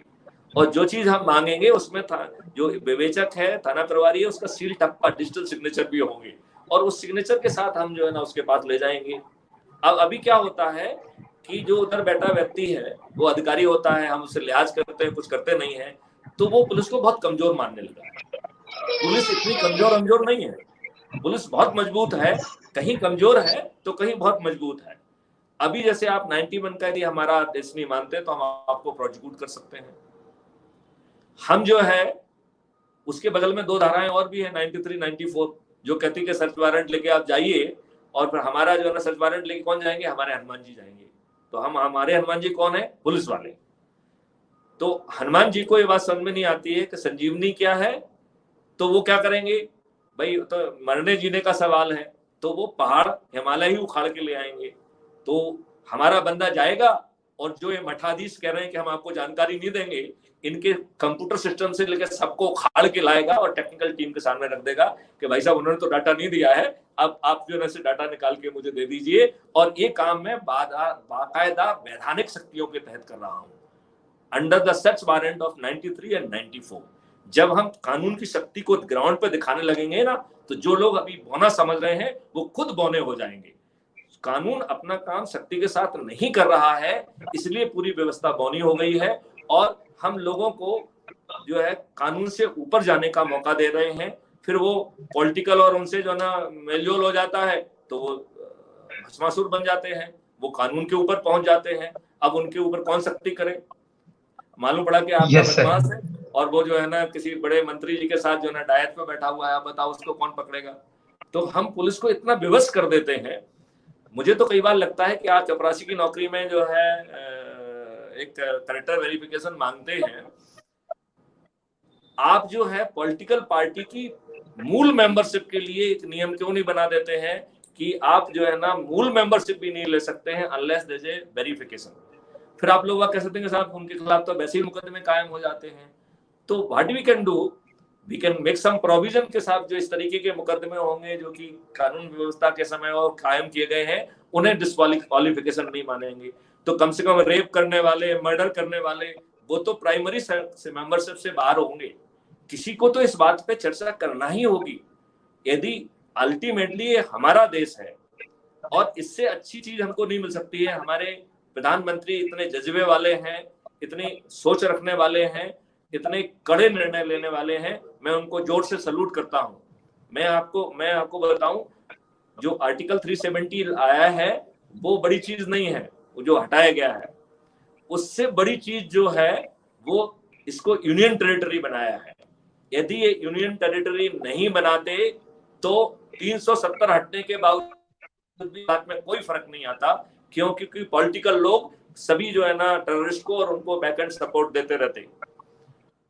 सिर्फ जो है ना यूनियन टेरिटरी बनने मात्र से और coupled with the removal of the 370 and application of other laws, now Kashmir के हालात ना सुधरे, ये संभव ही नहीं है। तो हमारे ऐसे दूर की सोच रखने वाले माननीय प्रधानमंत्री के रहते हुए मेरा उनसे अनुनय विनय है कि हमने ये प्रोजेक्ट ऑलरेडी भेजा हुआ है। गवर्नमेंट ऑफ इंडिया ने बीपीआर में नेशनल पुलिस मिशन स्वीकार किया है। इसमें एक पीयर ग्रुप रिव्यू भी हो चुका है अब तक, और हमारे पीयर ग्रुप रिव्यू में विद्वान हमारे साथी हैं। उन्होंने, जब मैंने उनसे कहा कि साहब ये प्रोजेक्ट को मैं समझा रहा था, तो उन्होंने कहा कि साहब देखिए, मैं आपकी हर बात से सहमत हूँ। मैंने उनसे कहा कि साहब आप देखो, ना तो एफआईआर लिखी जा रही है, ना जो है हम ठीक ढंग से विवेचना कर रहे हैं, ना ही हम ठीक ढंग से जो है सुपरविजन कर रहे हैं। कन्विक्शन भी रेट हमारा बहुत खराब है, और प्रिवेंशन और डिटेक्शन की तो बात ही छोड़ दीजिए। तो उन्होंने माना कि हाँ मैं आपसे सहमत हूं, लेकिन उसके बावजूद भी उन्होंने ये क्वेश्चन मुझसे कहा कि साहब लेकिन आपका प्रोजेक्ट नहीं चाहिए, आपका प्रोजेक्ट क्यों चाहिए? तो मैंने उनसे पूछा कि जब आप एफआईआर भी नहीं लिख पा रहे हो, आप विवेचना भी नहीं कर पा रहे हो, आप सुपरविजन भी नहीं कर पा रहे हो, कन्विक्शन भी नहीं दिला पा रहे हो, और बाकी दो काम जो हम सर्टेनिटी है उनकी तो बातें छोड़ दीजिए, तो आपको मेरा प्रोजेक्ट क्यों नहीं चाहिए? तो उन्होंने कहा साहब हमने कहा ना कि आपको कोई डाटाबेस नहीं देगा। तो अभी हमने एक्सप्लेन कर दिया है कि डाटाबेस कैसे नहीं देगा। उसको तो हमारा नोटिस पहुंचते हुए झंकार हो जाएगी, कहीं हनुमान जी ना आ जाए। वो जो है बैठ के ऐसे व्यवस्था करेगा कि उसी के समय रियल टाइम बेसिस पे वो जानकारी हमारे पास पहुंचे, क्योंकि उसे ये पक्का विश्वास रहेगा कि अभी 2 मिनट के अंदर जो है ना 93, 94 का नोट वारंट के साथ जो है ना हनुमान जी यहाँ पहुंचने वाले हैं और पूरे हिमालय को खाड़ के ले जाएंगे। आप बताइए मुझे, आप कानून के ज्ञाता हैं, आप बताइए जानकारी मिलेगी कि नहीं मिलेगी? बताइए। नहीं, बिल्कुल सही कहा आपने। नहीं, आपने बिल्कुल सही कहा। ये हमारे समझ से संजीवनी तो उस समय की थी, लेकिन इस समय एक पुलिस का एक पत्र भी आना, एक एप्लीकेशन और मोहर लगी हुई वो भी आ जाना, वो संजीवनी से नहीं, बड़ा काम करता है। अभी नहीं है। अभी वो पुलिस को अदना सब इंस्पेक्टर देखते हैं, अदना इंस्पेक्टर देखते हैं। जब वो उसको 91, 93, 94 वाले का जो ना और रूप में देखेंगे, तब निश्चित तौर पे जो है ना उनको सब अपनी समझ में आ जाएगी। और जब हम उनको ये देखना भूल जाएंगे कि वो भी किसी जिम्मेवार पद पर बैठे हुए व्यक्ति हैं, जब हम उनको कहेंगे आप यदि जिम्मेवार वरिष्ठ पद पर बैठे हुए हैं तो आपकी जिम्मेवारी बनती है कि कानून का पालन करके जो आपसे पदी अपेक्षा की जा रही है उसकी पूर्ति करिए। अदरवाइज आप जिम्मेवार अधिकारी कैसे हैं? आप तो जिम्मेवार अधिकारी नहीं है। तो let the course of law should follow, कानून में दिया हुआ है। कोई अपना जेब से कोई चीज निकाल नहीं रहे हैं। ये तो सेशन जैसा ही है कि सेशन अपने जेब से कुछ नहीं लाए, लेकिन उन्होंने ऐसा मार्ग छोड़ा है। नाउ कानून में है, कानून की शक्तियों का उपयोग ना करने से वो पुलिस मौनी हो गई है। इस पुलिस को दोबारा याद दिलाने की जरूरत है कि इसमें हनुमान जैसी वो शक्ति है, ये हनुमान है। और एक कहा भी जाता है कि पुलिस का जो सेनापति है वो हनुमान जी पुलिस के सेनापति हैं। तो हमें पुलिस का वैसे को भी ध्यान रखना चाहिए हनुमान जी का। तो हमें हनुमान जी को भी अपनी शक्ति का जो है ना एहसास नहीं रहता था। अब समय आ गया है कि पुलिस को भी उनकी शक्तियों जो कि कानून में लिखी हुई हैं उनको दिलाया जाए, और सिस्टम पीछे में बैठ के, क्योंकि जो नेशनल अथॉरिटी अपन ने बनाई है वो ये मॉनिटर करेगी कि 91 में जैसे ही देरी हुई वो 93 और 94 को एग्जीक्यूट करने के लिए कमांड जनरेट कर देगी। यस सर, कमांड को और वो साथ में इनेबलिंग भी करेगी। वो ऐसा नहीं होने देगी कि साहब जो है ना हमारे 8 साथी जो है ना दिवंगत हो जाए, ऐसा बिल्कुल नहीं होने देगी। Correct sir. ये आपने जो डिस्क्रिप्शन दिया हनुमान जी और जामवंत का कि जामवंत हनुमान को याद दिला रहे हैं, इसी प्रकार आप और हम या हमारे जैसे जितने भी सम्रांत परिवार के लोग हैं वो एक प्रयास कर रहे हैं पुलिस को उनकी शक्तियां जो कि निहित हैं 91 से लेकर 94 के सीआरपीसी के प्रावधानों में, अगर उनको रियलाइज करती है पुलिस तो उनको जल्द से जल्द एक नया चेहरा पुलिस के सामने आने वाला है। मुझे इस बात पर बड़ी खुशी है। और हमारे जो पैनल में लोग सम्मिलित हैं उनके कई प्रश्न हैं जो वो पूछना चाहते हैं, क्योंकि मैं देख पा रहा हूँ कि वो अभी शायद से किसी कारणवश बाहर आ गए हैं, लेकिन तब भी मैं आपसे एक क्वेश्चन उनकी तरफ से पूछना चाहता हूँ सर, कि ये जो प्रोजेक्ट है ये आपने अच्छे से बताया विस्तृत रूप से कि क्राइम फ्री भारत क्या है। मैं समराइज कर दूं 10 सेकंड में।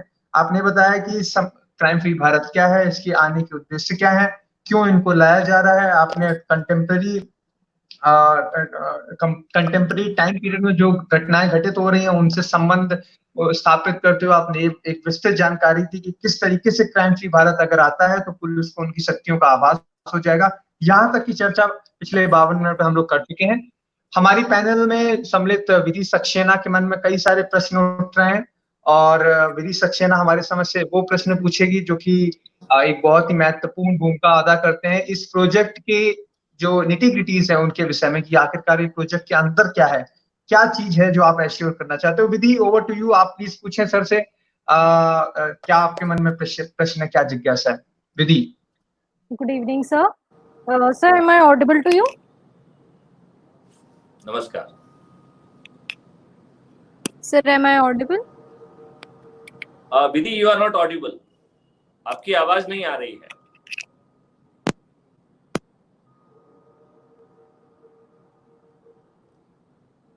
विधि, यू हैव नॉट अपने माइक्रोफोन को अभी ऑफ करके रखा। Sorry sir, I just noticed. So hello sir. अभी भी आवाज नहीं आ रही है। At least I am not in position to hear it. थोड़ा सा वॉल्यूम बढ़ाइए। I can hear Vidhi sir, but I think there is some problem. आप विधि ऐसा करिए, आप रिपीट करिए और हिमांशु आप उसको रिपीट कर देना। ऑलराइट। क्योंकि वो जो है बैकएंड पे आ रही होगी आवाज, मेरे सिस्टम में नहीं आ रही आवाज। तो मेरा सर से ये सवाल है कि उन्होंने जो अपने विजन के बारे में बताया वो टेक्नोलॉजी को एक बहुत ही ज्यादा इम्पोर्टेंट एस्पेक्ट समझते हैं। हमें जितना समझ में आया उसमें टेक्नोलॉजी का एक बहुत ही वाइटल रोल है। ऐसे में इंडिया में ऐसी बहुत सारी जगह है जहाँ पर क्राइम तो बहुत होता है, लेकिन वहाँ पे लोगों को टेक्नोलॉजी के बारे में नहीं पता है, ना ही इंटरनेट कनेक्शन अच्छा सा स्थापित है वहाँ पे। तो ऐसे में सर का जो विजन है वो कैसे इम्प्लीमेंट होगा उन जगहों पे? आपकी सहूलियत के लिए सर मैं पुनरावृत्ति करना चाहता हूँ। हमारी विधि सक्सेना जो कि पैनलिस्ट हैं, इनका यह प्रश्न है कि चूंकि क्राइम फ्री भारत जो प्रोजेक्ट है जिसमें आपने बताया कि आप कई सारी एक अथॉरिटी का एस्टेब्लिशमेंट करेंगे और टेक्नोलॉजिकल सपोर्ट के साथ में आप इस मुकाम को हासिल कर पाएंगे, तो विधि हमारी यह पूछना चाहती है कि चूंकि टेक्नोलॉजिकल इन्वॉल्वमेंट इस प्रोजेक्ट में काफी हद तक है, ऐसी परिस्थिति में हम लोग को यह भी विदित है कि आसपास के कई ऐसे राज्य हैं, कई ऐसे जिले हैं जहां पर न केवल जनता, आम जनता टेक्नोलॉजिकल एडवांसमेंट से अपरिचित है, बल्कि पुलिस के कई कर्मचारी और अधिकारी भी टेक्नोलॉजिकल, व्हाट वी कॉल इस, टेक सेवी नहीं है, उनको टेक्नोलॉजिकल ज्यादा जानकारी है नहीं। ऐसी परिस्थिति में जब इंटरनेट कनेक्टिविटी एक और भी एक अहम मुद्दा चलता हो, कई जगह इंटरनेट कनेक्शन नहीं रहता है, आप इन सब चीजों को, इन सारी समस्याओं को, चैलेंजेस को कैसे देखते हैं इस क्राइम फ्री प्रोजेक्ट के इम्प्लीमेंटेशन में? यह विधि पूछना चाहती है। बहुत ही अच्छा प्रश्न है। मैं जो है विधि को इस बात के लिए बधाई देना चाहूंगा कि उन्होंने बहुत ही अच्छा और माकूल प्रश्न पूछा है। देखिए, आज के हालात में इस तरीके के प्रश्न उठना बहुत ही लाजमी है, और मैं एक एक करके, उसके 3 भाग हैं, मैं एक एक करके भाग को जो ना आपके प्रश्न के ऊपर।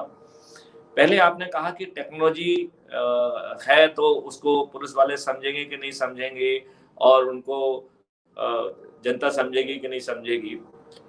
तो टेक्नोलॉजी जो है it is coming with the self elaboration. इसमें जैसे जो ऐप है, हर व्यक्ति का ऐप अलग होगा, उसकी प्रोफाइल के हिसाब से वो अपने आप को खुद जो है ना मैन्युफैक्चर करेगा रियल टाइम बेसिस पे।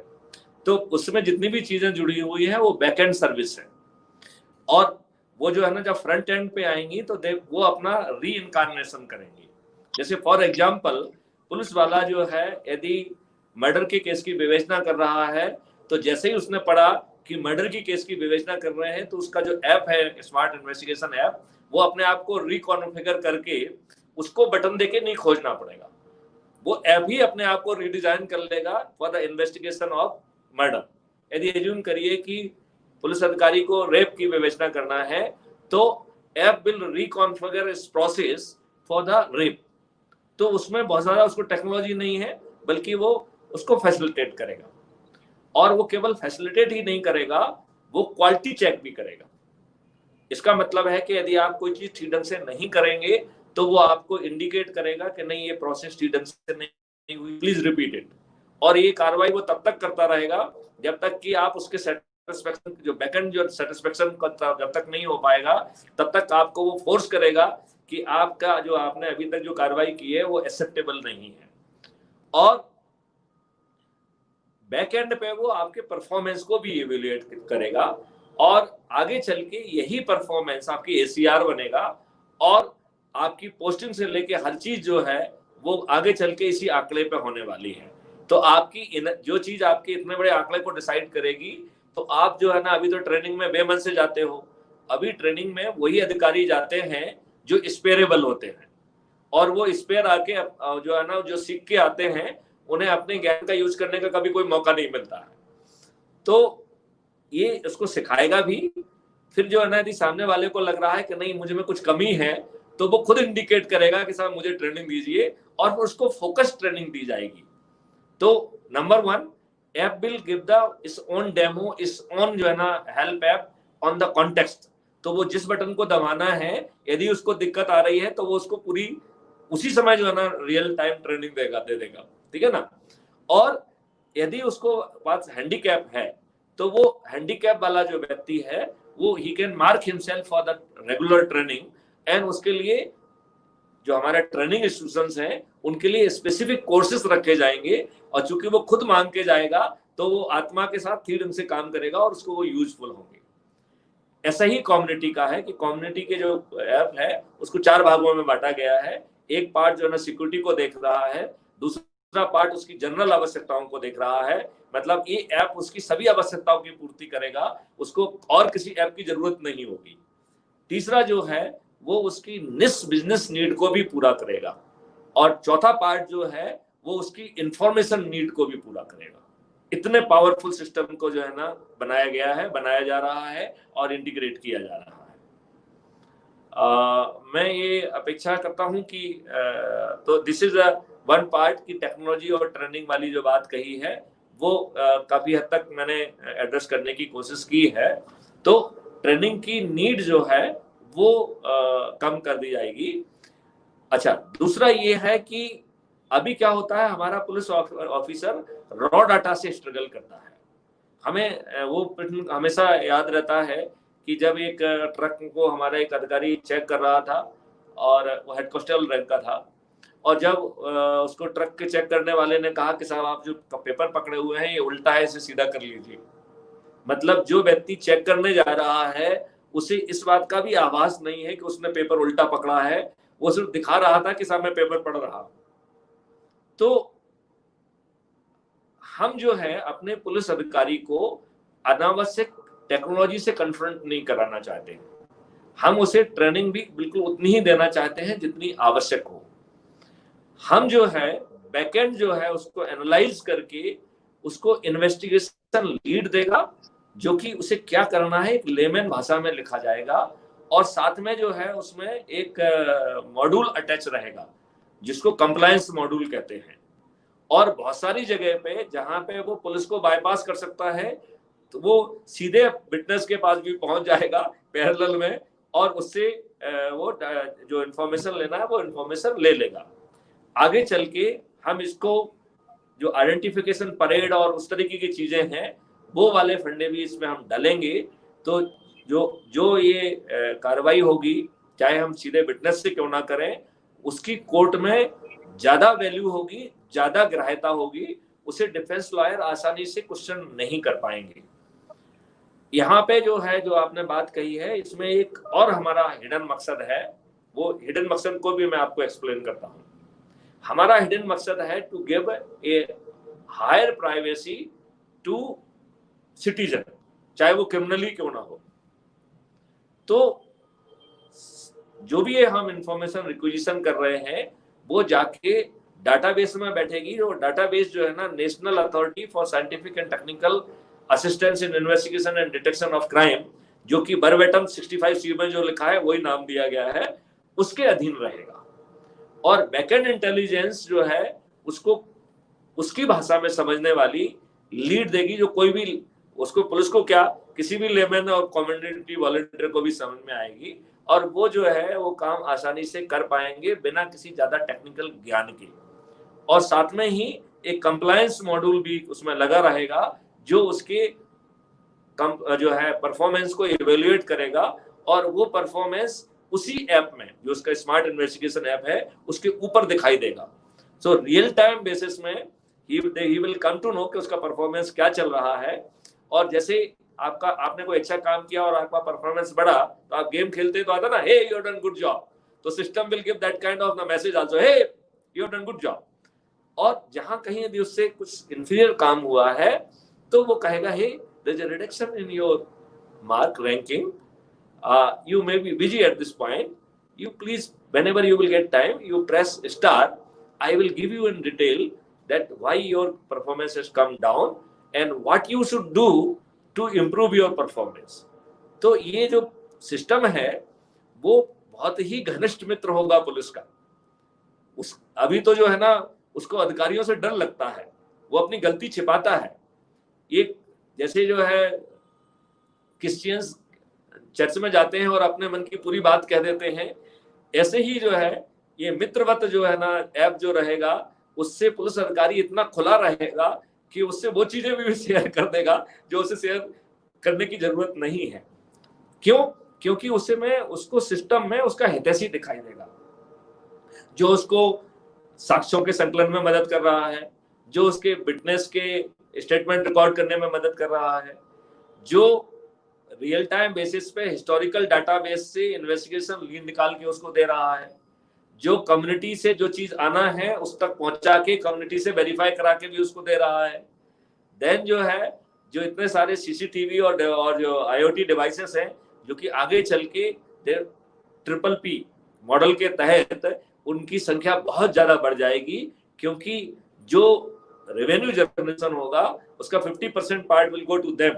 तो वो 3-4 महीने में ही पूरा जितना खर्च करेंगे निकाल लेंगे, तो देयर विल बी कंपटीशन कि साहब ये नोट मुझे दे दीजिए, नोट मुझे दे दीजिए। तो हमारा जो अभी गैप्स है वो गैप और फिल हो जाएगा, एंड जो एविडेंस किसी कारण से हम अभी नहीं कैप्चर कर पा रहे हैं वो बहुत जल्दी 6 महीने में, 3 महीने में और 1 साल तक तो पक्का जो है we would be in position to capture even those evidence. और उन एविडेंस को सिस्टम बैकएंड से रिक्विजिशन करेगा, वो पुलिस वाले को तंग नहीं करेगा। और उसको लेके एनालाइज करके यदि उसमें उसको एविडेंस मिलता है तो उसको 3 सर्टिफिकेट के साथ, certificate of integrity, certificate of admissibility under section 65B and certificate of chain of custody, ये तीनों सर्टिफिकेट के साथ वो पैक करके वो उस एविडेंस के साथ अटैच कर देगा। यदि वो एविडेंस कोर्ट में जाता है तो वो सर्टिफिकेट अटैच रहेंगे, उसके पास ऑटोमेटिकली पहुंच जाएंगे। अभी हमने यहाँ पे यदि वर्ड यूज कर दिया है। यदि हम इसलिए कह रहे हैं क्योंकि हमारे पास सेक्शन 8, सेक्शन 9 और बाकी ढेर सारे सेक्शन जो अभी पुलिस साक्ष्य इकट्ठे नहीं कर पाती है, वो सब साक्ष्य भी हमारे पास होंगे। और यदि हम हजारों की संख्या में साक्ष्य लेके कोर्ट में जाएंगे तो कोर्ट को बहुत लंबा समय लगेगा। तो ऐसा मेरा विचार है कि हम सभी साक्ष्यों को कोर्ट में नहीं ले जाएंगे। हमारा सिस्टम एवेल्युएट करेगा कि कितने साक्ष्य ले जाना पर्याप्त है। तो अज्यूम करिए कि हमारे पास 1000 साक्ष्य है और हमें लगता है कि 15 साक्ष्यों से हमें कन्विक्शन मिल जाना चाहिए, तो वो कहेगा 15/1000 और साथ में मजिस्ट्रेट साहब से रिक्वेस्ट करेगा कि यदि किसी कारण से आप 15 साक्ष्यों से संतुष्ट नहीं हैं तो you just write the reason, press a button, हम नेक्स्ट सेट ऑफ 15 भेज देंगे। तो हम न्यायालय की इतनी ज्यादा मदद करेंगे कि conviction will become a certainty. तो अब इसमें यदि देखा जाए तो हमने पुलिस को सिर्फ फोड़ने के लिए नहीं कहेंगे, उसको बिना जो है ना सिर्फ फोड़े उसका काम चल जाएगा, number 1। Number 2, technology will remodel on the dynamic basis. तो उसे वो टैब सिलेक्शन वाला कि now go to this, now go, वो सब नहीं करना होगा। उसको स्ट्रेट फॉरवर्ड जो है ना एक सीक्वेंस में चीजें मिलेंगी, वो कैसे मिलेंगी वो बैकएंड में डिसाइड होगा, ठीक है ना। तो उसको वो जो टेक्नोलॉजी समझना कि स्टेप पे जाना है, स्टेप पे जाना है, वो भी जरूरत नहीं रहेगी। और जितना समझना है वो ऐप ही समझा देगा। और यदि उसकी ट्रेनिंग नीड होगी तो वो ही can request the training through the same app and as a facilitator we will arrange the training immediately. तो training will become more correlated, training will become more relevant, training will become more useful। फिर दूसरी बात अपन ने कही कि हम technology से उसको बर्डन नहीं करेंगे, तो हम लेमैन भाषा में उसको इन्वेस्टिगेशन लीड देंगे और फिर वो अपनी मर्जी वहां ना चलाए। जैसे कि अभी FIR दर्ज करने में उसकी मर्जी चल रही है, तो मर्जी किसी की नहीं चलेगी। तो उसकी मर्जी ना चले तो उसमें कंप्लायंस मॉडल भी लगा रहेगा और वो जो है ना उसको परफॉर्मेंस इंडेक्स में कन्वर्ट कर देगा। फिर परफॉर्मेंस इंडेक्स उसके लिए जादुई आंकड़ा बन जाएगा। तो वो हमेशा अपनी एनर्जी जो अभी 90% बाकी कामों में जा रही है, वो 90% जो है ना एनर्जी प्रोफेशनल एरिया में चली जाएगी। तो ये पूरी व्यवस्था चमत्कृत करने वाला परिवर्तन लाएगी, एक बहुत ही चमत्कार करने वाला परिवर्तन लाएगी। और on the top of it we are saving और providing the right to privacy. क्योंकि आप लोग हमसे जुड़े हुए हैं और कानून बनाने में आप लोगों ने मदद भी की है, तो यू नो दैट हमने कानून में क्या प्रावधान किए हैं। यदि आप क्वेश्चन पूछेंगे तो बता देंगे, नहीं तो मैं अपने मन से ही बता दूंगा, ठीक है ना। आई होप कि विधि आई कुड दो I could not here your question, मुझे आपका क्वेश्चन सुनाई नहीं दिया था। हिमांशु ने जो जब उसको रिपीट किया तो मैं उसे सुन पाया, लेकिन मुझे लगता है कि मैंने आपके प्रश्न का जवाब दे दिया है। नहीं तो आप सप्लीमेंट्री क्वेश्चन पूछिए। आप मुझे लगातार करिए जब तक आप संतुष्ट ना हो जाए। This is my humble request to you. हाँ सर, विधि का रिस्पांस आया। विधि कह रही है मैं पूर्णतः संतुष्ट हूँ। और विधि ने ये भी बताया कि आपने जिस तरीके से इस क्वेश्चन के अंतर्गत ही आपने कई सारे नए चीजों को बताया जिनके विषय में जिज्ञासा हम लोगों की थी। जैसे आपने सर्टेनिटी के बारे में बताया, आपने राइट टू प्राइवेसी जैसे एक बहुत ही महत्वपूर्ण विषय पर चर्चा की, जिस पर प्रकाश डालने के लिए हम आपका आने वाले कुछ मिनटों में आपका थोड़ा समय और लेंगे। लेकिन सर विधि एक कुछ और क्वेश्चन आपसे पूछना चाहती है। ये विधि तुम क्वेश्चन पूछो, आप 5 सर्टेनिटी के विषय में आप कुछ पूछना चाह रहे थे। सर जहां तक आपने राइट टू प्राइवेसी के बारे में बात की है, या पूछो। मुझे किसी की आवाज नहीं आ रही है। Okay sir. तो सर पहली बात तो कि थैंक यू, आपके पिछले आंसर से मैं पूरी तरह संतुष्ट हूँ और मुझे बहुत ही सुंदर चीज नजर आई कि आप सिर्फ लगातार ट्रेनिंग नहीं देना चाहते बट ट्रेनिंग व्हेन रिक्वायर्ड। तो वो बहुत ही अच्छी बात है कि जिस इंसान को अगर आता है तो उसको ट्रेनिंग की जरूरत नहीं है, जिसको नहीं आता है सिर्फ उसी को देंगे, बाकी आप इतना सफिशिएंट है कि वो खुद ही अपने से बता देगा। तो अब हम आगे बढ़ते हैं। हम आपने राइट टू प्राइवेसी के बारे में भी बात की है। तो सर हमने आपके विजन के बारे में पढ़ा था, जिसमें आपने बताया था कि आप मैपिंग करेंगे कि जहाँ पे हॉटस्पॉट हो और जो जिस इंसान का कुछ क्रिमिनल का वो कुछ डेटा हो, तो आप उसको मैप करने की कोशिश करेंगे। तो ऐसा नहीं लगता कि किसी इंसान की राइट टू प्राइवेसी को इन्फ्रिंज कर सकता है अगर हम उसके डेटा को यूज करें या मैप करें तो? देखिए, हम किसी से सबसे पहले तो डाटा हम इन्वेस्टिगेशन के लिए मांग रहे हैं, वही डाटा हमारे पास है। हमारे पास कोई अन्य डाटा नहीं है, नंबर 1, राइट। तो हम उस हिस्टोरिकल डाटा से ये जानकारी हमें आराम से हम क्लस्टर बना सकते हैं। इसमें हमने किसी का ना डाटा मांगा है ना कुछ किया है। जब हमने उसको अरेस्ट किया तब उसका मेरे पास एड्रेस है, ठीक है ना, तो हमने उसका वो कर लिया है। अब जो उसने क्राइम करने आया है तो हमने प्रोबेबिलिटी के आधार पर निकाल लिया कि उसने कौन से रास्ते यूज किए होंगे। फिर उनपे हमने जो है ना सीसीटीवी कैमराज लगा दिए, ठीक है ना, और फिर उनसे हमारे पास डायनामिकली उनसे रिक्विजिशन करने का सिस्टम है। तो हमारा एक टास्क जाएगा जो कि और टास्क को टास्क हैंडल करेगा। इसको हमने नाम दिया है डिस्ट्रीब्यूटेड इंटेलिजेंस। तो उसके हिसाब से उस क्लिप को वो देखेगा कि हमारा टारगेट उसमें है कि नहीं है। यदि टारगेट मिलता है तो it is having evidence value, it will be package with the date and time and location stamp and will be marked as evidence. And उसके साथ में ये भी मार्क होगा कि who will prove it in court of law, right. And जो है उसके साथ ही जो है वो 3 सर्टिफिकेट जो हमने कहे हैं, certificate of integrity, certificate of admissibility under 65B of evidence act and certificate of chain of custody. अभी कोई क्वेश्चन मुझसे ये पूछ सकता है कि साहब इतनी सारी टेक्नोलॉजी आ गई है, आप जो है ना फोटोशॉप से और यहाँ से और डीप फेक और बाकी टेक्नोलॉजी का यूज करके there is chances of manipulation. यहाँ मैं ये कहना चाहता हूँ कि चूंकि सोर्स पे ही उसको पकड़ के डेट टाइम और लोकेशन के साथ उसको स्टैम्प करके इनक्रिप्ट करके ब्लॉकचेन टेक्नोलॉजी से प्रोटेक्ट कर दिया जा रहा है, तो even if there are technologies which can manipulate it, there will be no scope of manipulation. तो इसकी क्वालिटी जो है ना वो बहुत हाई रहेगी, नंबर 1।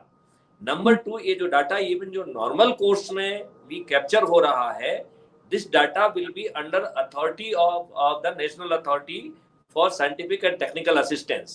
वो पुलिस के पास नहीं रह रहा है, ठीक है, नंबर 1। नंबर 2 जो है इसमें यदि चूंकि आप लोग जो है इसके नियम को बनाने में भी साथीदार रहे हैं तो आपको वो नुआंसेस मालूम है। आपके बिहाफ पे वो नुआंसेस में क्लियर कर देता हूँ। उसमें 2 बहुत पावरफुल तरीके वो डाले गए हैं।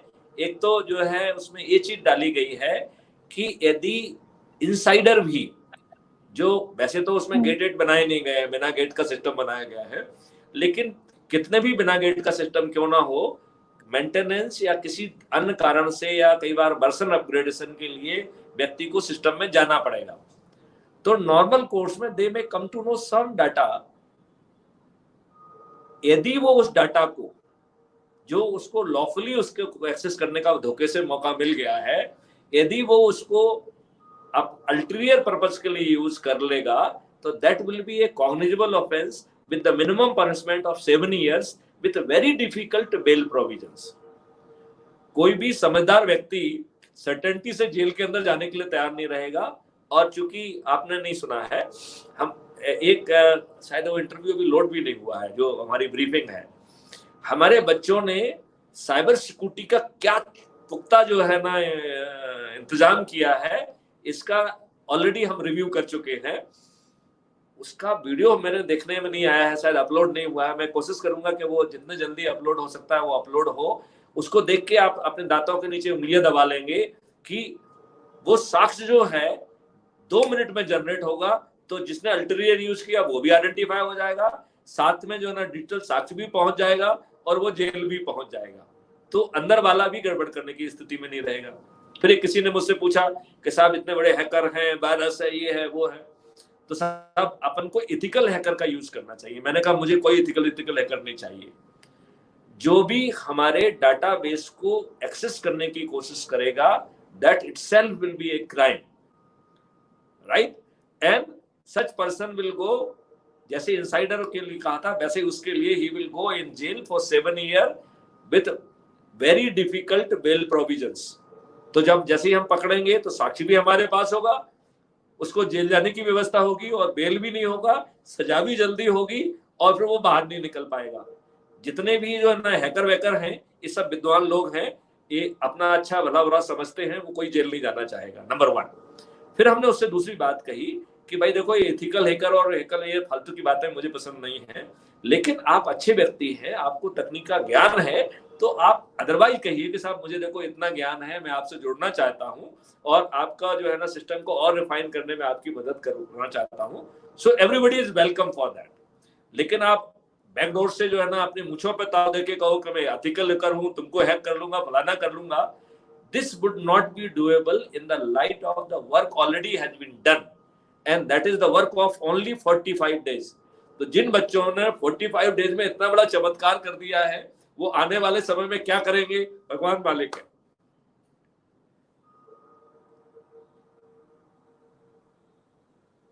बिल्कुल सर, ये बहुत ही इनोवेटिव आइडिया मुझे भी सुनने में लगा and I really do appreciate and hope कि ये जल्द से जल्द सक्सेसफुल हो। नहीं, आप सर इस बात से सहमत हैं कि हाँ, लोगों की प्राइवेसी को कोई संकट नहीं है बिल्कुल और सर, संकट बिल्कुल। पहुंचाने वाले चाहे अंदर के हो या बाहर के हो, उनका भी रास्ता बंद कर दिया गया है। हाँ, बिल्कुल सर। तो सर अभी हमको जैसे जो होता है ना, अंदर वाले बहुत सारे लोग जो है ना लाभ पहुंचाने के लिए, लाभ पाने के लिए बहुत सारी चीजें शेयर करते रहते हैं, ऐसा बहुत सारा काम करते रहते हैं जो उनके पदी कर्तव्यों के तहत नहीं आता है। वो सिर्फ व्यक्तिगत लाभ के लिए उस तरीके का कार्य करते हैं। आगे चल के नेशनल अथॉरिटी का कोई व्यक्ति ऐसा करने की स्थिति में नहीं रहेगा। बिल्कुल सर। और वैसे भी हमने ऐसा पढ़ा है कि जो राइट टू प्राइवेसी है, उसको हम पब्लिक सिक्योरिटी के टाइम पे थोड़ा सा हम जनता से मांग सकते हैं चीजें, और ये it comes well with in under the purview of law कि आप ऐसी सिचुएशन में मांग सकते हैं जहां पर पब्लिक सिक्योरिटी स्टेक पर है। सर अब हम आगे बढ़ते हैं। हम तो जो है ना लॉफुल ऑर्डर के, हम तो लॉफुल इन्वेस्टिगेटिव पावर के तहत मांग रहे हैं। हाँ सर। और दूसरी बात यह है कि जहाँ कैमरे लगेंगे वहां सब जगह बोर्ड लगे रहेंगे। हम तो ऐसी जगह पे भी बोर्ड लगा देंगे जहाँ कैमरे नहीं लगे होंगे, सिर्फ खोखा लगा होगा। तो हम तो जो है ना साइकोलॉजिकल फियर का भी यूज करेंगे। मालूम पड़ा कि हमने 1 लाख जगह पे बोर्ड लगा दिया और 100 जगह पे केबल कैमरा लगा। जब हमारे पास बाकी जगह कैमरा आएगा तो लगा लेंगे, लेकिन हम उसके भय का इस्तेमाल ज्यादा करेंगे और हर जगह लगा देंगे, you are under the review of the camera, please take care. तो जो बहुत ज्यादा प्राइवेसी चाह रहा है वो उस एरिया से ना निकले। Yes sir. हम आपने साइकोलॉजी की बात की है तो मेरे मन में एक प्रश्न उठ रहा था जो रिहैबिलिटेशन से संबंधित है। तो हमने ऐसा पढ़ा था कि आपने सर्टेनिटी ऑफ रिहैबिलिटेशन के बारे में बताया है अपने विजन में, जिसमें आप इंश्योर करेंगे कि the person is rehabilitated as soon as possible. और एक चीज मैं जानती हूँ कि हम सुधार भी उसे सकते हैं जिसमें सुधरने की इच्छा हो। तो ऐसे इंसान का क्या होगा जिसमें सुधरने की इच्छा ही नहीं है? क्या हम साइकियाट्रिस्ट की मदद लेंगे इस विजन के अंदर, या उसका अगर वो इंसान out of the scope of rehabilitation, तो उस इंसान के साथ कैसे क्या करा जाएगा? बहुत ही सुंदर प्रश्न है विधि जी। मैं आपको आगे पुनः साधुवाद देता हूँ इतना सुंदर प्रश्न पूछने के लिए। मैं इसमें बड़ी छोटी सी बात आपको ये बताना चाहता हूँ कि देखिए, मैंने अभी पहले एक्सप्लेन किया था कि क्राइम कमिट करना it has become the least risk sector of the economy, if I am permitted to use this nice word for the crime. ठीक है ना? You may have the objection के साथ आप तो क्राइम को ग्लोरीफाई कर रहे हैं। So running that risk, I am saying if I am permitted to use this word, at the moment crime has become a very least risk sector of the economy, number 1, and it has having the great promises। क्योंकि आप जो है ना थोड़े से बड़े बन गए तो नेता लोग भी आपको जल्दी से ले लेंगे, तो आप पॉलिटिकल पार्टी में चले जाएंगे, फिर आप उनका भी मदद करेंगे और फिर आप कानून के ऊपर चले जाएंगे, है कि नहीं? तो ये दूसरा आम के आम और गुठलियों के दाम हो गए। मतलब रिस्क पहले भी नहीं थी और फिर आप तो महाबली हो गए। आप तो रिस्क देने वालों से को आपने अपने नीचे कर दिया, आप तो रिस्क के ऊपर पहुंच गए हैं। ठीक है ना? तो that is the second point. अब तीसरा पॉइंट ये है कि जो व्यक्ति इतना पैसा कमा रहा है, why he should be like to be rehabilitated, और आप उसको क्या देंगे? यदि वो कहता है कि साहब हम एक रात में 5 लाख कमाते हैं, तो आप उसको ऐसा क्या व्यवसाय दे देंगे कि वो जो है ना तैयार हो जाएगा? तो यहाँ साइकेट्रिक की प्रॉब्लम नहीं है, यहाँ कॉमन सेंस है सिंपल सा कि वो आपकी बात नहीं मानेगा। अनलेस आप उसके चारों रास्ते बंद नहीं कर देते हैं through the certainty of reporting, certainty of detection through smart investigation, and certainty of conviction with all kind of the proofs, and helping the court for the all processes. मतलब सम्मन्स वारंट की तामीली से लेके हर process में आप उसकी मदद करेंगे, और उसमें जो है ना, उसमें पुलिस को हम बर्डन भी नहीं करेंगे। ये तामीली चाहे वो उसके इवन पुलिस के जो नोटिस है ना 160 के वो भी हम अपने वॉलंटियर के माध्यम से जो है तामील करा देंगे, तो पुलिस का वो बर्डन भी हम कम कर लेंगे। जो अपनी शिकायत जांच के लिए, अपने विवेचना के लिए किसी को बुलाना चाहता है, हम उसकी वो प्रोसेसेस भी तामील करा देंगे। And at the same time we will try to give some revenue to the people, because ultimately they will be saving lot of money. हमें कम पुलिस फोर्स से हम काम चला पाएंगे तो हमारा बहुत पैसा बचेगा। उसका कुछ पैसा यदि उस वॉलंटियर के पास भी पहुंच जाए तो that will become additional source of revenue. और एक तो हमने ये कहा है हम चालान को भी करने का उसको पावर दे रहे हैं। मतलब चालान से मतलब वो चालान नहीं करेगा, ही विल कैप्चर एविडेंस। और जब वो एविडेंस कैप्चर करेगा तो एक तो वो खुद ही जो है गवाही हो गया, तो एक डिजिटल गवाही हो गई और उसकी खुद की गवाही हो गई, और दोनों को वो डिजिटल सिग्नेचर के साथ with the date and time locking वो उसको थानेदार के पास सीसीटीवी के माध्यम से भेज देगा। जैसे ही थानेदार उसको अपनी मोहर लगाएगा वो चालान बन जाएगा। देन सिस्टम उसको ऑफेंडर के पास ले जाएगा, कहेगा देखिए साहब ये प्रूफ है, ये चालान है, ये बगल में जो है ना पेमेंट लिंक है, इस पे साइन कर दीजिए, इससे पेमेंट कर सकते हैं। तो जितने भी पेमेंट ऑप्शंस आज अवेलेबल हैं वो सब पेमेंट ऑप्शन उस लिंक में अवेलेबल होंगे। तो आप जो है ना भुगतान कर दीजिए। 50% पैसा जो है ना जिसने उसे कैप्चर किया है, चाहे वो मशीन ने कैप्चर किया हो चाहे वो आदमी ने कैप्चर किया है, 50% पैसा उसके पास चला जाएगा, और 50% जो है ना पैसा जो है ना सरकार के खजाने में चला जाएगा। और सरकार इतने सारे चालान करेगी तो total revenue will be thousands और lakh times what we are doing now, और may be 1 crore times, right? इतना ज्यादा बड़ी संख्या में होगा। Probably this revenue will be more than excise revenue and maybe more than even commercial tax revenue also.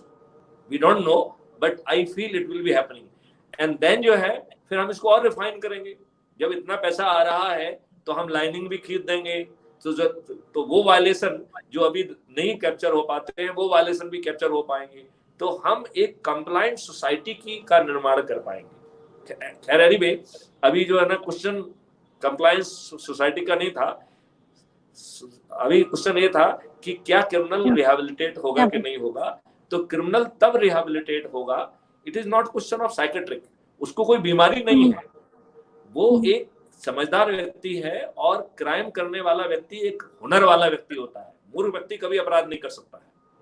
तो वो समझदार भी है, हुनर भी है, और रिस्क टेकिंग फैक्टर भी उसके पास है, वो रिस्क लेने की क्षमता रखता है। वो तो जो ये 3 क्षमताएं रखता है वही क्राइम कर सकता है। तो वो कोई मूर्ख आदमी नहीं है, वो बहुत समझदार आदमी है। वो कैसे पुलिस से बचना है, कैसे क्या करना है, उसे सब ज्ञान है।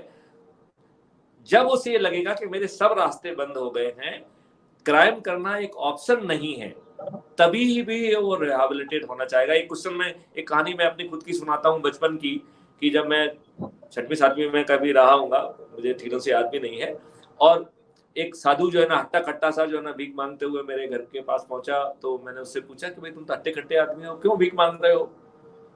तो हमारे घर में तुमको काम अच्छा लगता हो तो हमारे घर में काम कर लो, तुमको लगता है कि खेत में काम करना है तो मेरे खेत में काम कर लेना, ठीक है ना। मेरे बिजनेस भी है, लेकिन मैंने उसको 2 ही ऑप्शन दिए, बिजनेस वाला ऑप्शन नहीं दिया। तो उसने कहा अच्छा मुझे क्या मजदूरी दोगे? तो हमने कहा कि अभी मेरे ख्याल से साथ 5 रुपए रहा होगा, लेकिन शायद मुझे याद है कि 10 रुपए साथ कुछ कहा मैंने उसको। मैंने कहा मैं तुमको 10 रुपए दूंगा। तो उसने कहा कि मैं आपको 10 रुपए क्यों दूंगा, जब मैं दिन भर में 100 रुपए वैसे ही कमा ले रहा हूं, तो मैं 10 रुपए में आपके यहाँ क्यों जो है ना नौकरी का काम करूंगा। जो बात हमने ये भीख मांगने वाले के लिए कही है वही बात क्रिमिनल के लिए भी वैलिड है। जब वो बड़ी राशि कमाएगा तो he would not like to be rehabilitated, जैसे कि कंजर पार्टियों के केस में भी हो रहा है कि शासन ने उनको जमीनें दी हैं लेकिन उन्होंने क्राइम करने तो नहीं छोड़ा है, बल्कि वो तो क्राइम बहुत प्रोफेशनल ढंग से कर रहे हैं और पूरी कंट्री में कर रहे हैं, चंडीगढ़ में, दिल्ली में, मुंबई में, महाराष्ट्र में, सब जगह, साउथ में। तो वो ज्यादा प्रोफेशनल हो गए हैं, उन्होंने भी टेक्नोलॉजी अडॉप्ट कर ली है अपना क्राइम करने के लिए, और उन्होंने एक धर्म भी अपनाया हुआ है। आप कहते हो कि भाई साहब आप डकैती कर रहे हो, मैं तो बिना मार जो ना सबको दे देते, वो कहते हैं भाई ये नहीं चलता है, हमारा प्रोफेशन में हम बिना मेहनत किए जो ना कुछ नहीं करते हैं।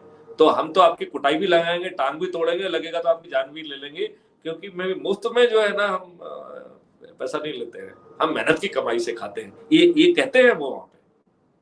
तो यदि हम बाकी ऑप्शन बंद नहीं करेंगे तो ये हमारे क्रिमिनल जो है they would not like to be rehabilitated, ठीक है ना।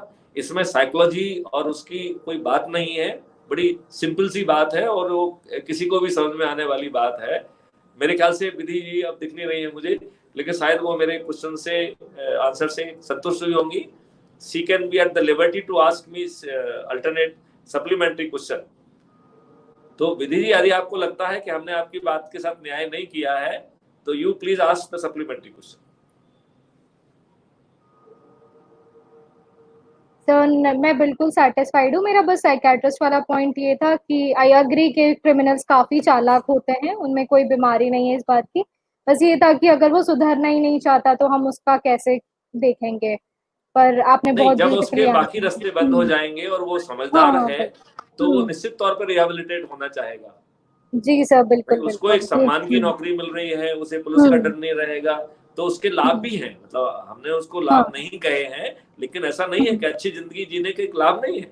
हम और आप अच्छी जिंदगी बिल्कुल जीते है। हैं तो हम लोग का जो ना हौसला अलग रहता है। तो हर हम्म व्यक्ति एक अच्छी जिंदगी जीना चाहेगा, क्रिमिनल की जिंदगी जीना कोई बहुत अच्छी बात नहीं है, लेकिन yes, यदि उसको लाभ ज्यादा दिखाई देगा तो वो हमारी बात नहीं सुनेगा। और तब तो और भी नहीं सुनेगा जबकि उसकी जो है ना लालन पालन उसी माहौल में हुआ है, उसने वही चीजें सीखी हुई हैं, तो उसे आपकी अच्छी बातें समझ में ही नहीं आएंगी। और ये आपके विद्वान साइकियाट्रिस्ट उसमें कोई मदद नहीं कर पाएंगे।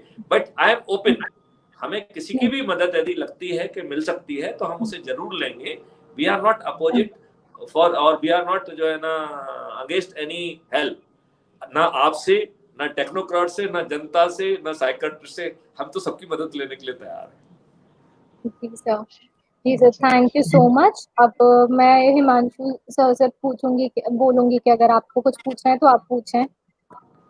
थैंक यू विधि, तुमने बहुत अच्छे क्वेश्चन पूछे। अब इसी के साथ में हम निवेदन करते हैं श्री प्रियंक जैन सर से, हमारे प्रोफेसर सर से, कि वो अगर कोई भी प्रश्न पूछना चाहते हैं सर के सम्मुख, प्लीज प्रस्तुत करें sir. Good evening sir. Sir मैं ये क्वेश्चन पूछना चाहता हूँ कि अभी जो टेक्नोलॉजीज का बहुत ज़्यादा मिसयूज हुआ जा रहा है, मतलब हमारे देश में कई सारी टेक्नोलॉजीज आई लेकिन उनका मिसयूज होना भी शुरू हो चुका है, तो हम क्राइम फ्री भारत में आगे क्या कदम बढ़ा सकते हैं? देखिए, हमने पहले ही कहा कि जो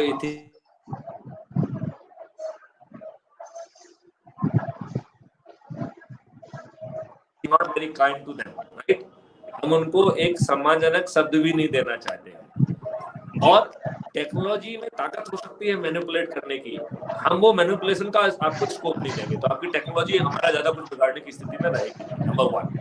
नंबर 2, अभी जो लूपहोल्स हैं, जैसे जो क्रिमिनल्स हैं जो कि कंट्री के बाहर बैठे हुए हैं या एनामिक कंट्री जो एनिमी है, शत्रु देश है, उनके यहाँ से ऑपरेट कर रहे हैं, हमारा एक्चुअली में उनकी मजबूरी है कि वो हमारे पास आए, हमारी मजबूरी नहीं, हम उनके पास नहीं जा रहे हैं, राइट।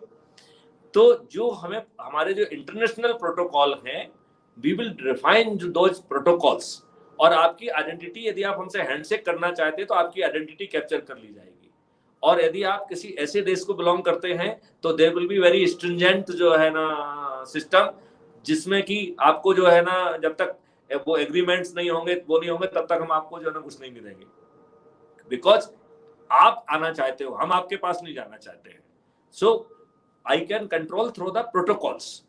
जो प्रोटोकॉल अभी हैं, जो लूज बने हैं, वो शरीफ लोगों के लिए बनाए गए थे, अब उन प्रोटोकॉल्स को रिवाइज करने में it will take few minutes. केवल किसी ने सोचा नहीं है, या चूंकि जो है ना हमारे टेक्नोक्रेट उसको अपने फायदे के लिए यूज कर रहे हैं, तो इसलिए वो लूप होल्स बना के रखना चाहेंगे, तो ऐसे टेक्नोक्रेट्स के रास्ता बंद कर देंगे, राइट। और टेक्नोक्रेट बड़े विद्वान लोग होते हैं, अच्छे लोग होते हैं, उन्हें जेल जाने को ज्यादा डर लगता है। जब 7 साल का जो है ना गारंटी उनको मिलेगी ना, तो मुझे पक्का विश्वास है कि वो जरा इन रास्तों से थोड़ा दूर रहेंगे, ठीक है ना। तो ना तो हम उनकी टेक्नोलॉजी को मिसयूज, टेक्नोलॉजी में be capable of doing damage, but that opportunity of damage would not be available. जैसे लोग बाग जो है ना इलेक्शन कमीशन के समय कहते हैं कि साहब जो है ना मशीन के साथ गड़बड़ी हो गई है, हमने जो है ना एक QR कोड का एक सिस्टम डेवलप किया है, तो यदि कोई ससेप्टिबिलिटी भी है तो there will be no opportunity to anyone to do anything, so we can live with that susceptibility. Priyank ji, मैं आपका बात का ठीक से, because this is very important. There may be technology capability, there may be susceptibility, but आपको घुसने का रास्ता अवेलेबल नहीं रहेगा। क्यों? क्योंकि वो that's why we are saying time and again integrity certificate. तो जैसे ही हमने कैप्चर किया उसको, उसी समय हमने उसको लॉक कर दिया। तो चाहे बाहर का व्यक्ति हो या अंदर का व्यक्ति हो, उसको मैनिपुलेट करने की कोई ताकत ही अवेलेबल नहीं है। और सबसे बड़ी बात यह है कि हम जनता को 3 रेवेन्यू स्ट्रीम दे रहे हैं। एक जो है ना रेवेन्यू स्ट्रीम दे रहे हैं बाय चालानी साक्ष्यों को जो है ना वो कैप्चर करके, दूसरा जो है ना रेवेन्यू दे रहे हैं by pressing few button which will lead to detection of crime, उसमें हम प्रमोशन वाउचर देंगे, और तीसरा by revenue stream which will be coming to them in their niche area of business. जो वो व्यवसाय कर रहे हैं हम उसमें भी उसकी मदद करेंगे, क्योंकि हम अकेला क्राइम फ्री भारत की बात नहीं कर रहे हैं, हम जो है green, herbal, medicine free, healthy Bharat की भी बात कर रहे हैं। क्योंकि जब मुझे लगा कि जब हम इतनी सारी चीजें सोच सकते हैं और कर सकते हैं तो मुझे करना चाहिए, तो फिर मैंने अपने को जरा बियॉन्ड पुलिस भी ले गया मैं, क्योंकि मुझे बियॉन्ड पुलिस जाना पड़ा because of the rehabilitation of criminal. तो हम अपने क्रिमिनल को कहाँ रिहेबिलिटेट करेंगे, तो मुझे ऑप्शन जनरेट करना थे। तो फिर हमने ये ऑप्शन देखे कि हमें इकोनॉमी के हर सेक्टर में हमारे पास ऑप्शन होगा, और जो वॉलंटियर होगा हम उसकी, चाहे वो रेवड़ी वाला हो, चाहे वो पटरी वाला हो, चाहे वो हाथ ठेले वाला हो, चाहे वो गुमटी वाला हो, हम उसके बिजनेस में मदद करेंगे। हम उसको, यदि उसके पास हाथ ठेला नहीं है तो उसको हाथ ठेला पहुंचाने में मदद करेंगे। किसान को यदि उसके पास बीज नहीं है तो उसको बीज पहुंचाने में मदद करेंगे। हम उसकी फसल बिकवाने में मदद करेंगे। हम उसको यदि उसके पास ट्रैक्टर वो नहीं है तो उसको हम ट्रैक्टर पहुंचा के उसकी जुताई कराने में उसकी मदद करेंगे। और क्योंकि अब माननीय प्रधानमंत्री जी ने नियमों को थोड़ा बदल दिया है तो हमारे लिए आसान हो गया है। हम कंट्री में किसी भी कोने में जो उसके लिए बेस्ट प्राइस अवेलेबल है वो अवेलेबल कराएंगे, और साथ में हम उसकी क्वालिटी का चेक भी करेंगे। हम अपने फार्मर्स को भी गड़बड़ी करने का मौका नहीं देंगे। अभी क्या हो रहा है कि हमारे फार्मर्स भी चतुर हो गए हैं, वो भी बहुत सारी गड़बड़ी कर रहे हैं। दूध वाला जो है ना दूध में जो है ना मिला रहा है, कोई कुछ कर रहा है, कोई सब्जी वाला सब्जी में कर रहा है, फल वाला फल में कर रहा है। आगे चल के ये सब संभव नहीं होगा। भारतवर्ष एक बहुत ही ऑर्डरली सोसाइटी के रूप में कन्वर्ट होगा। तो हम अकेला अपराध के ऊपर काम नहीं कर रहे हैं, हम 11 जो है ना भारत के ऊपर बात कर रहे हैं। यदि आप हमारी चैनल को देखेंगे तो वो 11 भारत हैं, और आपको जानकर ताज्जुब होगा कि 11 पोर्टल्स बन चुके हैं इसके लिए, जिसमें ढेर सारे लोग जो इसमें काम कर रहे हैं। अभी वो आइसोलेटेड काम कर रहे हैं, बहुत विद्वान लोग हैं। यदि उनकी एनर्जी हम एक जगह पे संयोजित करने में सफल हो गए तो हम और भी बहुत शक्तिशाली हो जाएंगे। अभी भी बहुत शक्तिशाली है, फिर तो हम इतने ज्यादा शक्तिशाली हो जाएंगे कि कोई भी देश भी हमारे सामने नहीं टिकेगा, इतने शक्तिशाली हो। जो व्यक्ति 130 करोड़ लोगों को डायरेक्ट रेवेन्यू स्ट्रीम पहुंचाने की बात कर रहा है, वो भी 3-3, उसकी ताकत का क्या अंदाजा लगाना है आप। जो बात कह रहा है कि हम सब एकेडमिक इंस्टीट्यूशन में क्रिएटिविटी ले आएंगे, इनोवेशंस ले आएंगे, रिसर्च पेपर्स होंगे, जो है वो ये भी कह रहा है कि साहब पेटेंट्स होंगे, इंटेलेक्चुअल प्रॉपर्टी राइट्स होंगे।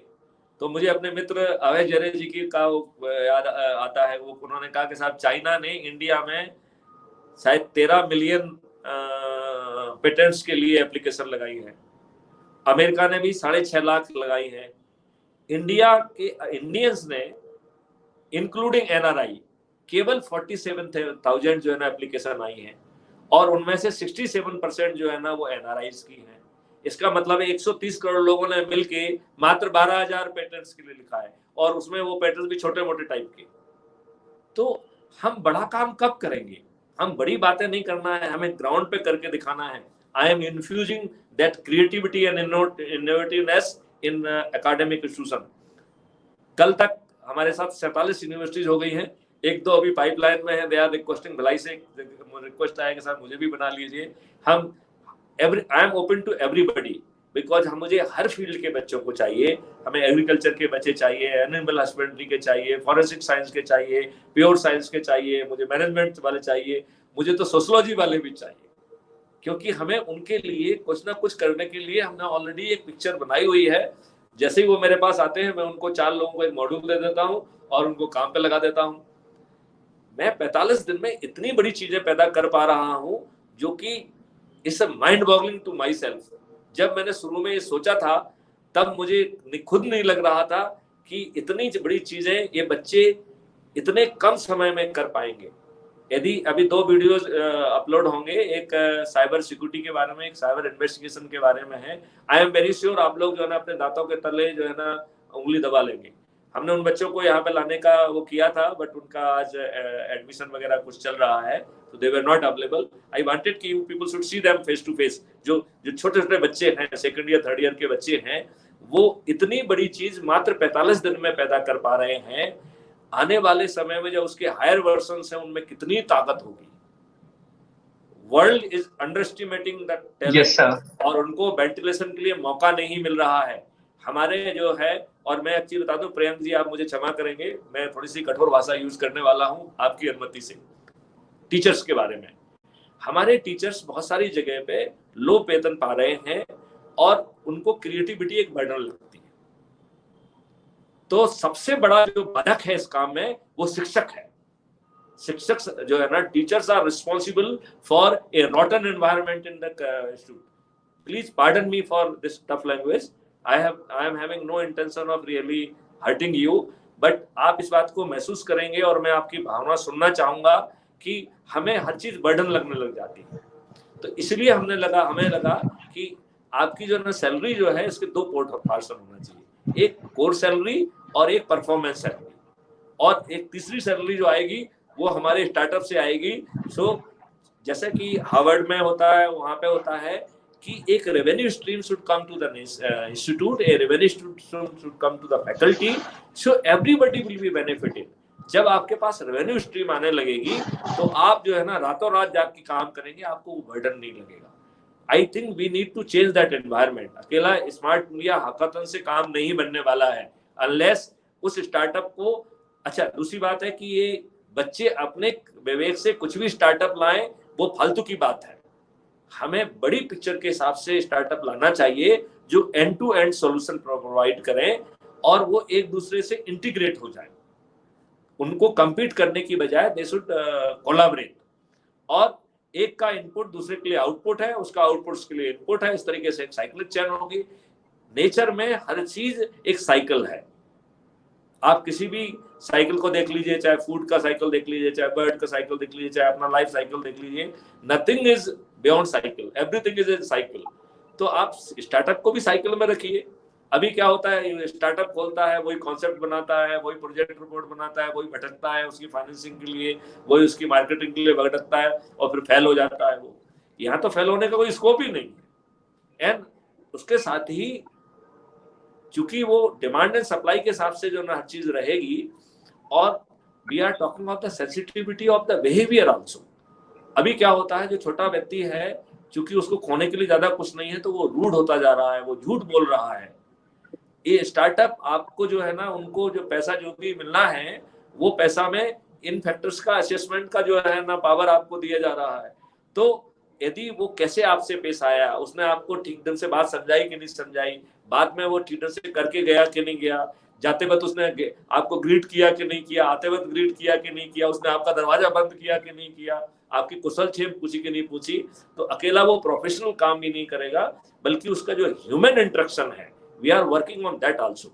क्योंकि पहले हमारे समाज में आदर सत्कार देना ये सोसाइटी से आ रहा था।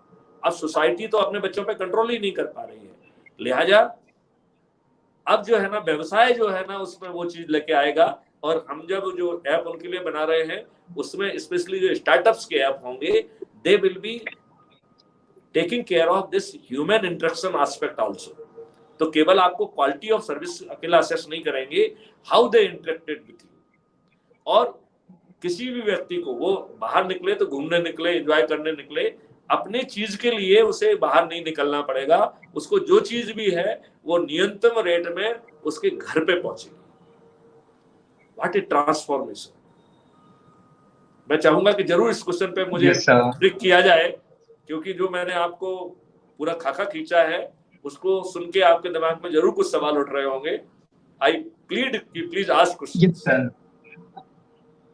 यस सर, आपने एक मिनट पहले प्रियंक जी ये बताइए कि हमने एक बहुत बड़ा थोड़ा सा एक कठोर भाषा का यूज किया, उसको मैं क्षमा चाहता हूँ। क्या आप मेरी जो है ना, जो मैंने एक खाका खींचा उससे सहमत हैं? श्योर सर, बिल्कुल सर, बिल्कुल सर। तो अब बहुत जरूरी है सर है कि हम उसको बदलें। हम जो है ना आलोचनाओं में नहीं करना है, हम जो बात कड़वी भी कह रहे हैं वो हम डॉक्टर के हिसाब से बात होना चाहिए कि हम डायग्नोसिस कर रहे हैं, हम डिसीज को समझना चाह रहे हैं और हम उसके ट्रीटमेंट के साथ आना चाह रहे हैं। Sure sir. हमारा दूर दूर तक भी किसी की भी ख्यालों को, किसी के भी भावनाओं को ठेस पहुंचाने का कोई मकसद नहीं है। हो सकता है हमारे शब्दों का चयन गलत हो सकता है, हमारे कहने का तरीका गलत हो सकता है, हमारी शैली गलत हो सकती है, लेकिन हमारी भावनाएं किसी को भी किसी तरीके से भी जो है ना कष्ट पहुंचाने की भावना नहीं है। But we want to analyze and we want to improve scenario. We do not want to become a moot जो है ना witness to the scenario। मतलब हम तो जो है ना पुलिस वाले हैं तो एक भाषा चाहते हैं, जैसे हम अपराधी से कह रहे हैं doing crime is not a option, अब पुलिस वाले से कह रहे हैं doing inferior investigation is not a option to you, court से कह रहे हैं I will help you, acquittal is not a option to you, ठीक है ना। then उससे अपराधी से फिर कह रहे हैं कि doing crime is not A option because हम आपको प्रिवेंशन भी रोक लेंगे, फिर कह रहे हैं कि हम आपके मिल रहे हैं, हम आपको रिहैबिलिटेट भी कर देंगे। तो यही बात हमारी टेक्नोक्रेट से कहना है, ये बात हम हर व्यवसाय और हर सेक्टर की बात कर रहे हैं, because I am working on all sector of economy. तो मेरी नजर से केवल जो है ना वो क्रिमिनल और चोर वाली बात नहीं है, सभी लोग जो है सावधान हो जाएं जो अभी नेगेटिव विशेष सर्कल में है। ये समय आ गया है कि वो इस विशेष सर्कल से बाहर निकलें, अपने टैक्सेस को जमा करें, जिससे कि बड़ा एक जो है ना रेवेन्यू जनरेट होगा, वो रेवेन्यू आपके लिए ही काम आएगा, देश का विकास होगा। और मुझे पूरा विश्वास है कि माननीय प्रधानमंत्री जी ने कहा है कि हम आत्मनिर्भर जो है समर्थ भारत बनाएंगे, उसके लिए उन्होंने 20,000 लाख करोड़ का प्रावधान किया है। उसके पहले उन्होंने बहुत सारे कदम उठाए हैं, उन सब कदमों का जो है ना हम स्वागत करते हैं और उसका फायदा उठाने की भी कोशिश करते हैं। और हम माननीय प्रधानमंत्री को भरोसा दिलाना चाहते हैं कि 5 ट्रिलियन इकोनॉमी नहीं, 3 ट्रिलियन इकोनॉमी पॉसिबल। हमारा ग्रोथ जो है वो पहले Indian growth rate used to be 2% और 3%, जो बढ़ के फिर बाद में 6-7-8% तक भी पहुंचा, 9% भी पहुंचा। वो जो है ना now Indian growth rate will be 25% और 50%, because we will be using all resources, whether it is land, whether it is a water body, whether it is a degraded forest, whether it is adjoining area of the river, और उसमें ऐसी चीजें पैदा करेंगी कि आपकी negativity खत्म हो जाएगी, आप स्वस्थ रहेंगे। आपको जो है ना ये फार्मेसी की दुकानें बंद हो जाएंगी और ये जो बड़े बड़े हॉस्पिटल हमने खोले हैं वो हम उनको मेडिको टूरिज्म के लिए यूज करेंगे, तो रेवेन्यू भी बनेगी और दूसरी रेवेन्यू भी मिलेगी, व्यवसाय भी बनेगा। एट द सेम टाइम हमारी जनता तो जो है ना स्वस्थ रहेगी। क्यों? क्योंकि ये लोग भी मकड़ जाल में फंस गए हैं, फार्मासिस्ट के मकड़ जाल में फंस गए हैं। अब तो जो है ना एक अपराधी और उनमें कोई फर्क ही नहीं रह गया है। कोड लगा दिया जाता है, टेस्ट वो होता नहीं है, बिना टेस्ट की आपको रिपोर्ट बना दी जाती है। तो ऐसे बहुत है। एक जो है ना, अब छोड़िए, एक डॉक्टर साहब से मेरी बात हो रही थी, अब उसको छोड़िए, पर्सनल बात है, छोड़ते हैं। तो मेरा कहने का मतलब है कि नेगेटिविटी की जो है ये जो इबादत है, इसको अब बदलने का समय आ गया है। किसी को हक नहीं है कि हमारी इम्यूनिटी के साथ प्ले करे, किसी को हक नहीं है कि हमको बिना मतलब के जो है वो एंटीबायोटिक्स दे। और जो इम्यूनिटी बूस्टर्स हैं, आप जो है ना हर केस में जो ना वो लगा देते हैं। अरे भाई साहब, जब आपके पास कोरोना का कोई इलाज नहीं है तो जो वो सामने वाला सजेस्ट कर रहा है कि हमें टेस्ट चाहिए, उसका इंग्रेडिएंट सभी हर्बल है, या टेस्ट करके जो ना तुम प्रूफ जनरेट कर लो। सो हम लोग जो है चीजों को रोकने में ज्यादा एनर्जी खर्च करते हैं, हम लोगों को सपोर्ट करने में कम एनर्जी खर्च करते हैं।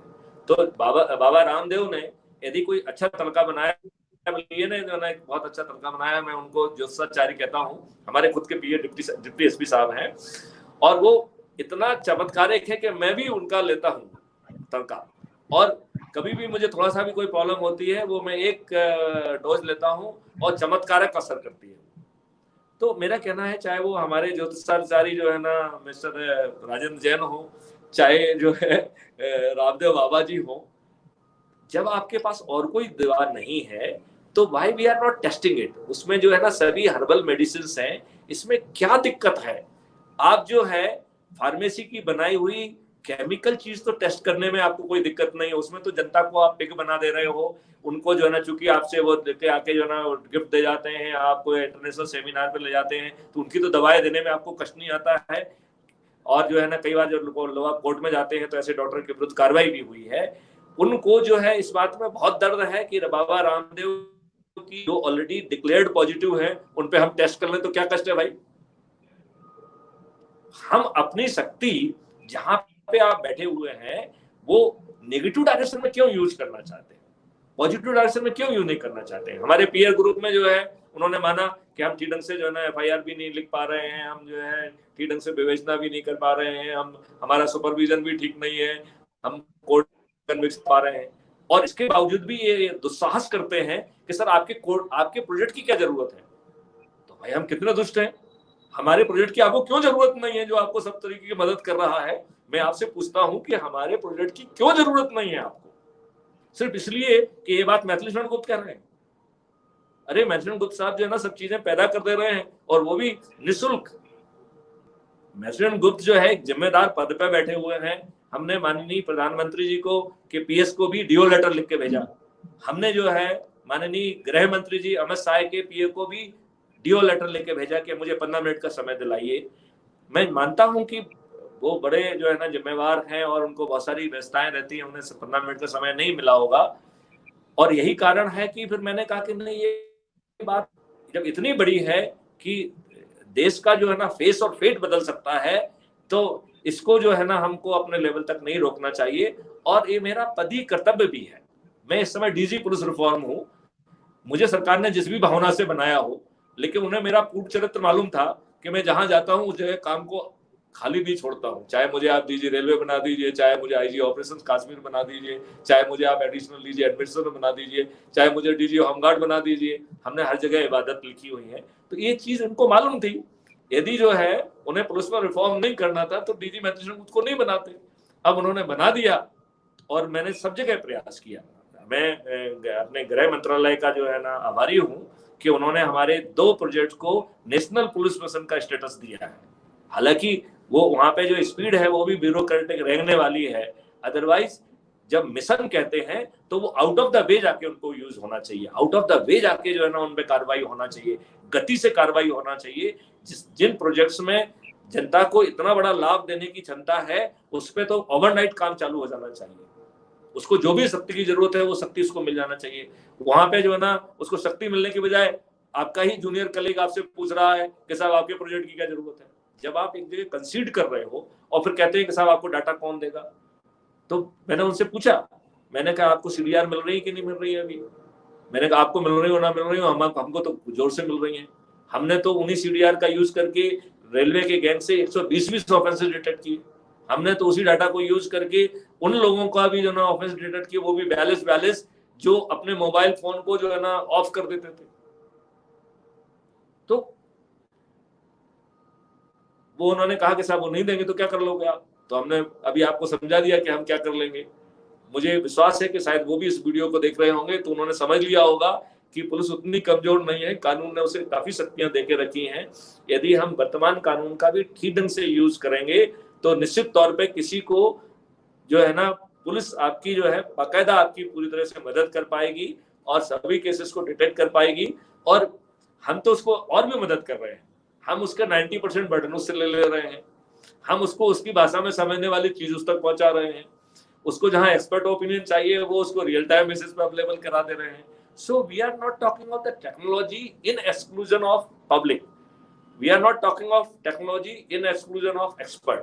We are talking of the greater integration of the technology, greater integration of the community, greater integration of जो है ना all users, greater integration of the court. हमने कोर्ट के लिए भी जो है डिस्ट्रीब्यूटेड वीडियो ट्रायल के तहत कैसे होगा, कभी हम एक जो है वेबिनार, कभी एक जो है ना आपसे संवाद हम उन छोटी छोटी बातों पे भी रखेंगे कि हमने कोर्ट के लिए क्या क्या तैयारियां कर ली हैं, हमारी उसमें जर्नी कहाँ तक पहुंच गई है. चूंकि ये ऑलरेडी 1 घंटे 50 मिनट का हो गया है, तो मुझे लगता है कि यदि पैनल के पास और क्वेश्चन ना हो तो जो देखने वालों ने जो अपने कमेंट बॉक्स में क्वेश्चन पूछे हुए हैं, मैं रिक्वेस्ट करूंगा कि वो क्वेश्चन दिखाए जाएं. तो पहले तो जो पैनलिस्ट हैं उनके कुछ क्वेश्चन रह गए हैं, तो please feel free to ask those question. और यदि वो खत्म हो गए हैं तो जो कमेंट बॉक्स में क्वेश्चन आए हैं, एटलीस्ट कुछ अच्छे क्वेश्चन जरूर होंगे, वो पूछ लिए जाएं. और मैं अपेक्षा करूंगा कि you will read, I will not read the question, you will read the question and I will reply. Yes sir, yes sir. जहाँ तक हमारी जानकारी मिल पा रही है, शायद से हमारे पैनल में जितने भी लोग विराजमान हैं उनकी तरफ से सारे क्वेश्चन पूछे जा चुके हैं ऑनलाइन, ग्रीन सिग्नल हर जगह से. अब हम चलते हैं उन क्वेश्चंस की तरफ जो कि हमारे ऑनलाइन वर्चुअल गेस्ट ने पूछे हैं.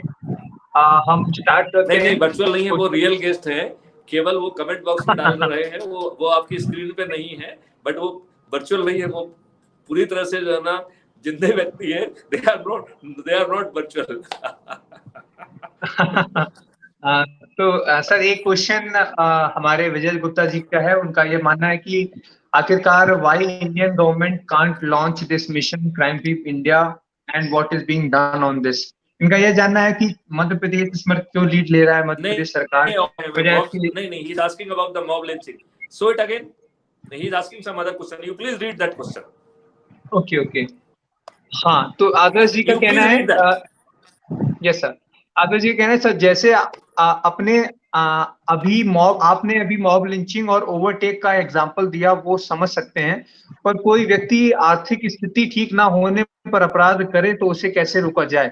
क्या उसे रोजगार दिया जाएगा, जैसे चैन स्नैचिंग इत्यादि? जैसे ये तो वैसी बात हो गई है कि रामायण खत्म होने के बाद पूछा जाए कि राम की जो है ना पत्नी सीता थी या और कोई था, तो ये ऐसी बात हो गई है. अपन ने इतनी जोर पे से बातें कही हैं कि सर्टेनिटी ऑफ रिहेबिलिटेशन, इसका मतलब है कि उनको रिहेबिलिटेट किया जाएगा, और रिहेबिलिटेट का मतलब होता है कि उसको अच्छा सिटीजन के लिए जैसा एक रोजगार होता है, उसकी जो स्किल सेट होगी, उन्हीं स्किल सेट को आइडेंटिफाई करके, सर्वे करके उसको वो व्यवसाय दिया जाएगा जिसकी उस स्किल सेट उसके पास है. हाँ, क्योंकि सर ये आदर्श जी ने जो क्वेश्चन पूछा ये शुरुआती दौर में था, इसलिए शायद से अब वो क्वेश्चन अगर देखेंगे तो उनको उत्तर उसका मिल चुका होगा, और आपने अभी डिस्क्राइब भी कर दिया. Admin team please second question. कोई और दूसरा क्वेश्चन?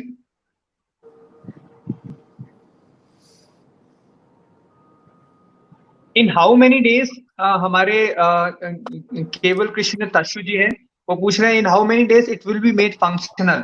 ये जो पुलिस प्रोजेक्ट है कितने दिनों में सार्थक हो जाए? केवल कृष्ण जी, मैं आपको साधुवाद देता हूँ, धन्यवाद देता हूँ. अभी आपने सुना होगा कि मैंने कहा है कि I am ready with the technology. मैं डीजी को चिट्ठी लिखा हूँ कि कमेटी बना दीजिए जिससे कि मैं रूटिंग करके जो है ना पहुंच जाऊँ. मैं इतने दरवाजे पे खड़ा हुआ हूँ. जहां तक लगा है कि इसको रिफाइनमेंट का, तो ये refinement will be A continuous process because technology is ever evolving. So it will never be obsolete because it will be creating future versions also. तो बट इसका इम्प्लीमेंटेशन हम अगले 15 दिन में कर सकते हैं, और 3 महीने में पूरी तरह से इसका इम्प्लीमेंटेशन संभव है. बट उसके लिए 2 इनेबलिंग होना चाहिए पड़ेंगी. एक तो ये है कि गवर्नमेंट ऑफ इंडिया 65C के तहत जो है नेशनल पुलिस अथॉरिटी लाए. जो स्वार्थी लोग हैं, जो विपचिकल लोग हैं, वो इसे होने नहीं देंगे. मैंने जन आंदोलन की बात भी इसीलिए कही है कि यदि ये डुएबल है तो एज ए भारतीय नागरिक के बतौर आपको ये क्यों नहीं मिलना चाहिए. मैं पूरी जिम्मेवारी के साथ as a DG police reform अपने पूरे पर्दी कर्तव्यों के आभास और भान के साथ अपनी पूरी जिम्मेवारी से कह सकता हूं कि जब ये डुएबल है तो आपको ये मिलना ही चाहिए. तो ये 3 महीने के अंदर इंप्लीमेंट हो सकता है. कुछ लाभ तो कल से चालू हो सकते हैं, लेकिन हमें ये आधी खिचड़ी नहीं चलेगी, क्योंकि जो है ना ये खत्म कर दी जाएगी यदि आधी खिचड़ी होगी, तो ये पूरी खिचड़ी पक के आना चाहिए, जिसके लिए 65B में national authority for scientific and technical assistance in investigation and detection बनाया जाना बहुत आवश्यक है तभी, और उसके साथ में स्टेट लेवल की भी अथॉरिटीज हैं, जिससे जो जिम्मेवारी इसके ऊपर दी गई है वो ग्राउंड पे सुनिश्चित कर सके और अपना चमत्कार दिखा सके। उस अथॉरिटी के अभाव में दुष्ट लोग ये चमत्कार करने नहीं देंगे, निहित स्वार्थी लोग उसको चमत्कार होने नहीं देंगे। जी सर, कहीं मैं बहुत बहुत आपका थोड़ी सी धन्यवाद। कठोर भाषा जी। का यूज कर रहा हूँ, उसके लिए मैं क्षमा चाहता हूँ। नहीं सर, ये बहुत ही लाजमी है। अगला क्वेश्चन श्री विजय गुप्ता जी का है, जो कि मैंने सबसे पहले बोला था, why Indian government can not launch this mission crime free India and what is being done on this. इनका ये कहने का अर्थ है कि भारत सरकार स्वयं में क्यों नहीं ऐसी लीड लेती है इस मिशन को लॉन्च करने में। देखिए, भारत सरकार को जो है होम डिपार्टमेंट के माध्यम से भेजा गया, BPRND was kind. I would like to express my thanks to the BPRND. They recognize both the project, Crime Free India as well as GRP Help App and other apps and investigation support system. ये दोनों ही जो है national police के रूप में, police mission के रूप में इनकी पहचान हो चुकी है। अब मेरी शक्ति में जो संभव था, मैं जाके जो है ना ऑनरेबल पिछले उस टर्म में जाके जो है ना गया था, मैं माननीय मोदी जी के उसमें मैं एडिशनल सेक्रेटरी से मिलके आया। उसने कहा कि साहब आप जो है ना डायरेक्टर IB को कन्विंस करिए, आप इनको कन्विंस करिए। मैंने सबको जाके कन्विंस किया। अब मैंने DO लेटर लिखा, माननीय प्रधानमंत्री जी को लिखा, उनके PS को लिखा, और अमित शाह जी के जो है ना PS को भी लिखा, और मैंने सिर्फ इतना ही विनय किया था कि 15 मिनट का मुझे समय दें, ये बहुत महत्वपूर्ण है इस देश के लिए। ये इससे इस देश का जो है ना भविष्य बदल जाएगा। क्राइम फ्री भारत छोड़िए, it will transform the face and fate of this country. I am saying with the full conviction, it is doable. और इसमें हमारे विद्वान मित्र जो कमियां दिखाएंगे, चूंकि ये कॉन्सेप्ट मैं खुद बना रहा हूं, किसी कंपनी से खरीदा हुआ नहीं है, तो यदि उनकी उपयोगी बात होगी तो वो 3 दिन में इंप्लीमेंट कर दी जाएगी। हमें अपने बच्चों पे इतना ज्यादा भरोसा हो गया है कि हम कुछ भी करने की स्थिति में हैं। They are doing marvelous Thank you so job. much, I am sir. having full praise to them. Thank you so much, sir. Thank you so much for saying this word. अगला क्वेश्चन, आई थिंक एक और question आ रहा है। Admin team please दिखाएं।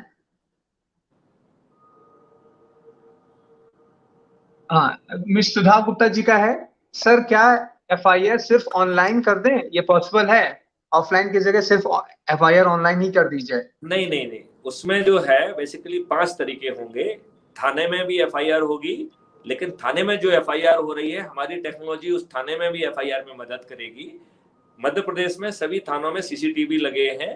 एक microphone लगा के हम थाने, अभी जो आधा घंटे लगता है वो आधा घंटे भी नहीं लगेगा। जब क्वेश्चन पूछ रहे होंगे तभी बैकएंड इंटेलिजेंस उसको FIR में कन्वर्ट कर देगी।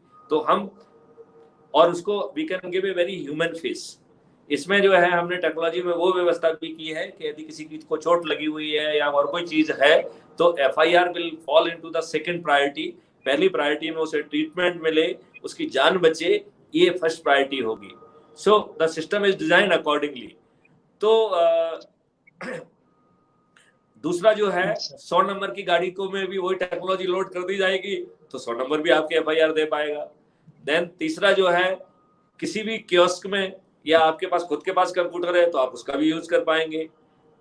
चौथा जो ऑप्शन है वो ऐप के थ्रू है। और पांचवा ऑप्शन जो है ना, वर्चुअल पुलिस स्टेशन का भी एक कॉन्सेप्ट बनाया गया है, जिसका प्रेजेंटेशन अभी आप देखेंगे तो अवेलेबल है इसी चैनल पे। वर्चुअल पुलिस स्टेशन, ये हमारा स्मार्ट इंडिया हैकाथॉन का जो है एक सब्जेक्ट भी है। ऐसे 12 सब्जेक्ट हमने स्मार्ट इंडिया हैकाथॉन में ऑलरेडी लॉन्च किए हुए हैं, बल्कि मैं उसका रिव्यू नहीं कर पाया हूँ, कल लास्ट डेट है। तो मुझे अच्छा आपने पूछा तो मुझे याद आ गया। Now I will be spending 1 full day, luckily Sunday भी है, तो हम उसको एवेल्युएट कर देंगे, क्योंकि उसका 18 से 22 तक जो है उसका ग्रैंड फाइनल होने वाला है। तो उस ग्रैंड फाइनल में जो बच्चा जीतेगा या जो इंस्टीट्यूट जीतेगा उसको 1 लाख रुपए का कैश प्राइज भी मिलेगा। तो इस तरीके की पूरी व्यवस्था है। बहुत बढ़िया सर, बहुत बढ़िया। सुधा गुप्ता जी, आई थिंक आपका आंसर, आपको आपके प्रश्न का आंसर मिल चुका है। और इसी के चलते हमें हमारी एडमिन टीम अच्छा, से ग्रीन सिग्नल मिल एक रहा है। बात हम जो है ना सुधा जी ने नहीं कही है, वो मैं एक बार जरा थोड़ा एक्सप्लेन कर देता हूँ। जनरली एक क्वेश्चन लोग पूछते हैं कि क्या जो जिनके पास जो स्मार्ट हैं, टेक्नोलॉजी सेवी हैं, क्या उन्हीं का भला होगा? उन लोगों का क्या होगा जो गांव में रहते हैं, या जिसके बारे में वो प्रश्न शायद अनुत्तरित ही रह गया कि जहां पर इंटरनेट कनेक्टिविटी नहीं है या जहां पे इस तरीके की समस्याएं हैं, तो ऐसे लोग ज्यादा जो है ना डिप्राइव होते हैं, ऐसे लोगों को ज्यादा थाने से भगाया जाता है। तो ऐसे लोगों को लाभ मिलेगा कि नहीं मिलेगा? तो मैं आपको बताना चाहता हूं, इसके लिए एक IoT डिवाइस बनाया गया है। उनको सिर्फ बटन दबाना होगा, community volunteer will reach and he will help in FIR के रजिस्ट्रेशन में मदद करेगा। और केवल FIR के रजिस्ट्रेशन में मदद नहीं करेगा, उसके लेवल पे जो भी और चीजें वो देख पा रहा है, गुण से लेके हर चीज, या तो उसको भी वो कैप्चर कर पाएगा। और वो सब चीजें पुलिस को, इन्वेस्टिगेटिंग ऑफिसर को और इवन डॉक्टर को भी रियल टाइम बेसिस पे अवेलेबल करा दी जाएंगी। तो इससे पूरी व्यवस्था न केवल FIR तक सीमित है, बल्कि एविडेंस कैप्चरिंग के ऊपर भी है और फिर स्मार्ट इन्वेस्टिगेशन के ऊपर भी है। तो मेरे ख्याल से सुधा जी का क्वेश्चन आई फील कि उनको जवाब मिल गया है कि 5 तरीके की टेक्नोलॉजी है, और इसमें जो लोग पढ़े लिखे नहीं भी हैं उनके लिए भी सोचा गया है, उनके लिए डिवाइस भी बनाए गए हैं, और उनको सिर्फ बटन दबाना है। और ये बटन दबाने वाले डिवाइस वहां लगाए जाएंगे जहां पे कि रूरल एरिया है और जहां पे कि ये सुविधाएं नहीं है।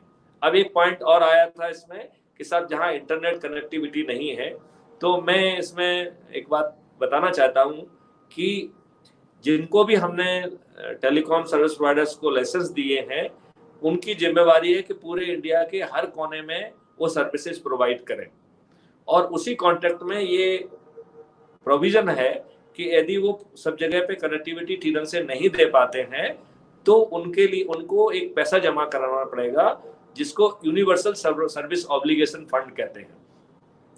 तो वो यूनिवर्सल सर्विस ऑब्लिगेशन फंड का काम यही है कि जहां कनेक्टिविटी नहीं पहुंची है वहां कनेक्टिविटी शासन के द्वारा पहुंचाई जाए, और वो फंड करोड़ों में पड़ा हुआ है ना। सिर्फ सवाल ये है कि माननीय प्रधानमंत्री जी जागे और टाइमलाइन फिक्स करें, सब जगह कनेक्टिविटी हो जाएगी, सब जगह जो है ना फाइबर बोला वो हो जाएगा। और उसकी आवश्यकता भी है, हमें 4G से 5G टेक्नोलॉजी पे भी जाना पड़ेगा, फाइबर कनेक्टिविटी पे भी जाना पड़ेगा, तभी हम जो है डिस्ट्रीब्यूटेड कोर्ट ट्रायल कर पाएंगे, जिसमें जो है ना तो गवाह को जो है ना कोर्ट आना पड़ेगा, ना जो है ना डिफेंस लॉयर को कोर्ट आना पड़ेगा, ना प्रोसिक्यूशन लॉयर को आना पड़ेगा, ना जो है इवन जो क्लर्क है वो अपने रूम में बैठ के काम कर पाएंगे, और जज साहब अपने रूम में बैठ के काम कर पाएंगे, और उन्हें कोरोना डिसीज का कोई भय नहीं होगा। तो हम जो है ना इस समय भी और आने वाले भी समय में कोरोना से निपट पाएंगे। नहीं सर, आपने बहुत अच्छा आपने सुझाव बताया। यस सर, आपने बहुत अच्छा सुझाव बताया। एडमिन टीम और कोई क्वेश्चन नहीं है तो we can close this session, because 2 घंटे और 2 मिनट ऑलरेडी हो चुके हैं। तो यदि आपको लगता है कि कोई क्वेश्चन रह गए हैं तो आप उसको तत्काल स्ट्रीमिंग इन पैनल पे दिखाइए, और यदि सब कुछ खत्म हो गया है तो I would ask my panelist के उनकी कोर्ट क्या जो है ना जजमेंट दे रही है, वो जरा उसके बारे में थोड़ा सा 2 शब्द वो कहें, और इसके बाद धन्यवाद ज्ञापित करके जो है ना आप लोगों से विदा ली जाए। सर, एडमिन टीम का अभी ग्रीन सिग्नल आया है कि सारे क्वेश्चंस समाप्त हो चुके हैं और कोई भी क्वेश्चंस पाइपलाइन में नहीं बचा है। इसके साथ ही साथ जैसा आपने मुझे आदेशित किया है कि हम अब डिसीजन की ओर, तो मुझे नहीं कहना चाहिए क्योंकि डिसीजन हम लोग देने वाले नहीं, डिसीजन तो जनता देती है और उन्हीं के लिए आप काम कर रहे हो। इस लाइन को बोलते बोलते मुझे एक चंद लाइन याद आ गई जो कि भारतेंदु हरिश्चंद्र जी नहीं, गोस्वामी तुलसीदास जी ने विशेष कर से कहा है, नरतन सम नहीं कभी न देई, जीव चराचर जाचते ही, नरक स्वर्ग अपवर्ग निसैनी, ज्ञान विराग भगत शुभ देनी। अर्थात नर तन ही एक है ऐसा तन जीव में से जो कि लोगों के लिए काम कर सकता है। जीव चराचर जाचते ही, सारे जीव उसी तन की यातना करते हैं जिस तन में आप हैं सर, जिस तन में हम हैं। नरक स्वर्ग सब इसी से ही मिलते हैं, और ज्ञान विराग भगत शुभ, इसी से ही सारे ज्ञान और विराग मिलते हैं। आप जो काम कर रहे हैं सर, लोगों के लिए, लोगों के हित के लिए, जनता के लिए, जनहित के लिए, परहित के लिए ये एक बहुत ही अमूल्य कार्य है और सारे समस्त जीव इस आपके एक प्रयास से सब लोग लाभ प्राप्त करेंगे। हम लोग भी इन्हीं में से सम्मिलित हैं। मुझे आपने अवसर दिया, हमारी टीम को अवसर दिया।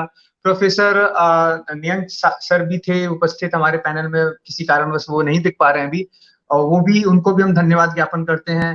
आपको भी धन्यवाद ज्ञापन करते हैं। एक हमारे मित्र हैं जो कि बैक स्टेज काम कर रहे हैं, उनको भी हम धन्यवाद ज्ञापन करते हैं, जिनका नाम उत्कर्ष है, कि वो अपना समय निकालकर इस सेशन को बहुत ही एक अट्रैक्टिव इंटरेक्टिव सेशन बनाया। आपके लिए हमारे पास शब्द नहीं है सर, हम आपको कैसे सच में धन्यवाद ज्ञापन करें, क्योंकि आप हमें पिछले 4 महीने से प्रेरणा दे रहे हैं। और इसी शब्द के साथ में सर हम आपको धन्यवाद कहते हैं एक बार पुनः। बहुत बहुत आपका धन्यवाद sir. Thank you so much. Thank for asking such A pin pointed and good question, जिससे कि मुझे थोड़ी सी मदद मिली कॉन्सेप्ट को एलाबोरेट करने का। और ये क्रम अपन जारी रखेंगे। अपन कोशिश करेंगे कि हर 7 दिन के बाद अपन इसी तरीके से मिलेंगे और कुछ और नए पैनलिस्ट के साथ और कुछ और नए चेहरों के साथ, और पब्लिक के लोग भी ये बात कह पाएंगे कि हाँ वो जो है ना पैनल में, स्ट्रीमिंग इन पैनल में आना चाहते हैं, तो उनको हमारी जो है ना एडमिन टीम एग्जामिन करके उनको स्ट्रीमिंग इन पैनल पे लेके आएगी, जिससे वो आमने सामने क्वेश्चन पूछ पाएंगे। और चाहे जो है वो मेरी पहले से उनसे गुजारिश है कि वो अपनी तैयारी कर लें एंड दे शुड ग्रिल मी, क्योंकि जितना वो मुझे ग्रिल करेंगे, मुझे अपने कॉन्सेप्ट में यदि कहीं कोई कमी दिख जाएगी तो हमें रिफाइन करने में मदद मिलेगी। So the more grilling, more criticism is beneficial for me. मैं उसको उस रूप से देखना चाहता हूँ। और एक बार फिर से मैं आपका, हिमांशु जी आपका, विधि जी आपका, प्रियांक जी का, और जो एडमिन टीम बैकएंड पे काम कर रही है, उनको भी मैं वो साधुवाद देता हूँ, उनको धन्यवाद देता हूँ। और मुझे विश्वास है कि हम लोग जरूर कामयाब होंगे। और माननीय नरेंद्र मोदी जी जैसे जो है ना नेता को पाके, उनके नेतृत्व में अमित शाह जी जैसे गृह मंत्री को पाके, मुझे लगता है कि हमारा जो पत्र है वो निश्चित तौर पर उन तक नहीं पहुंच पाया होगा।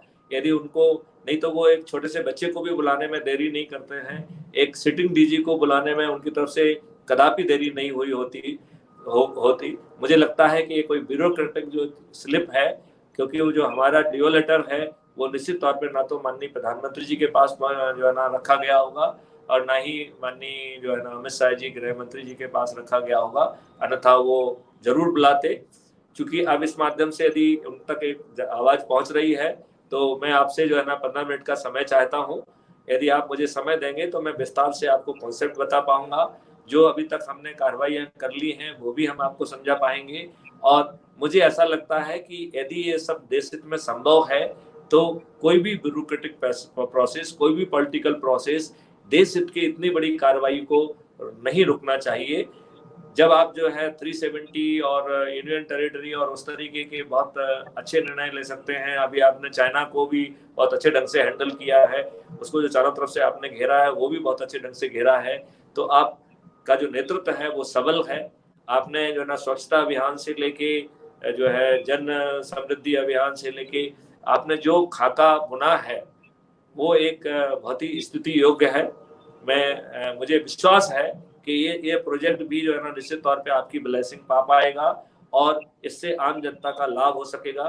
जब तक इसे आपकी ब्लेसिंग नहीं मिलेगी तब तक ये स्वप्न ही रह जाएगा और हम लोग एक स्वप्न को जो है ना ढोने वाले हो जाएंगे। मेरी आपसे करबद्ध प्रार्थना है कि मेरी आवाज आप तक पहुंचे और आप जो है ना मुझे समय दें। मैं आपसे रूबरू जो है ना पूरे कॉन्सेप्ट के साथ आपको बताना चाहूंगा और मैं आपसे अपेक्षा करना चाहूंगा कि जिससे कि ये जनता से जुड़ी हुई चीज का लाभ जो है जितने जल्दी से जल्दी लोगों को पहुंच जाए, चाहे वो 15 दिन हो, चाहे वो 3 महीने हो या 6 महीने हो, लेकिन 1 साल के बियॉन्ड तो उसे नहीं लगना चाहिए। ऐसी मेरी आपसे करबद्ध प्रार्थना है। इसी के साथ मैं आप सभी को धन्यवाद देता हूँ। जय हिंद, जय Bharat. Thank you so much sir. Thank you so much. जय हिंद सर।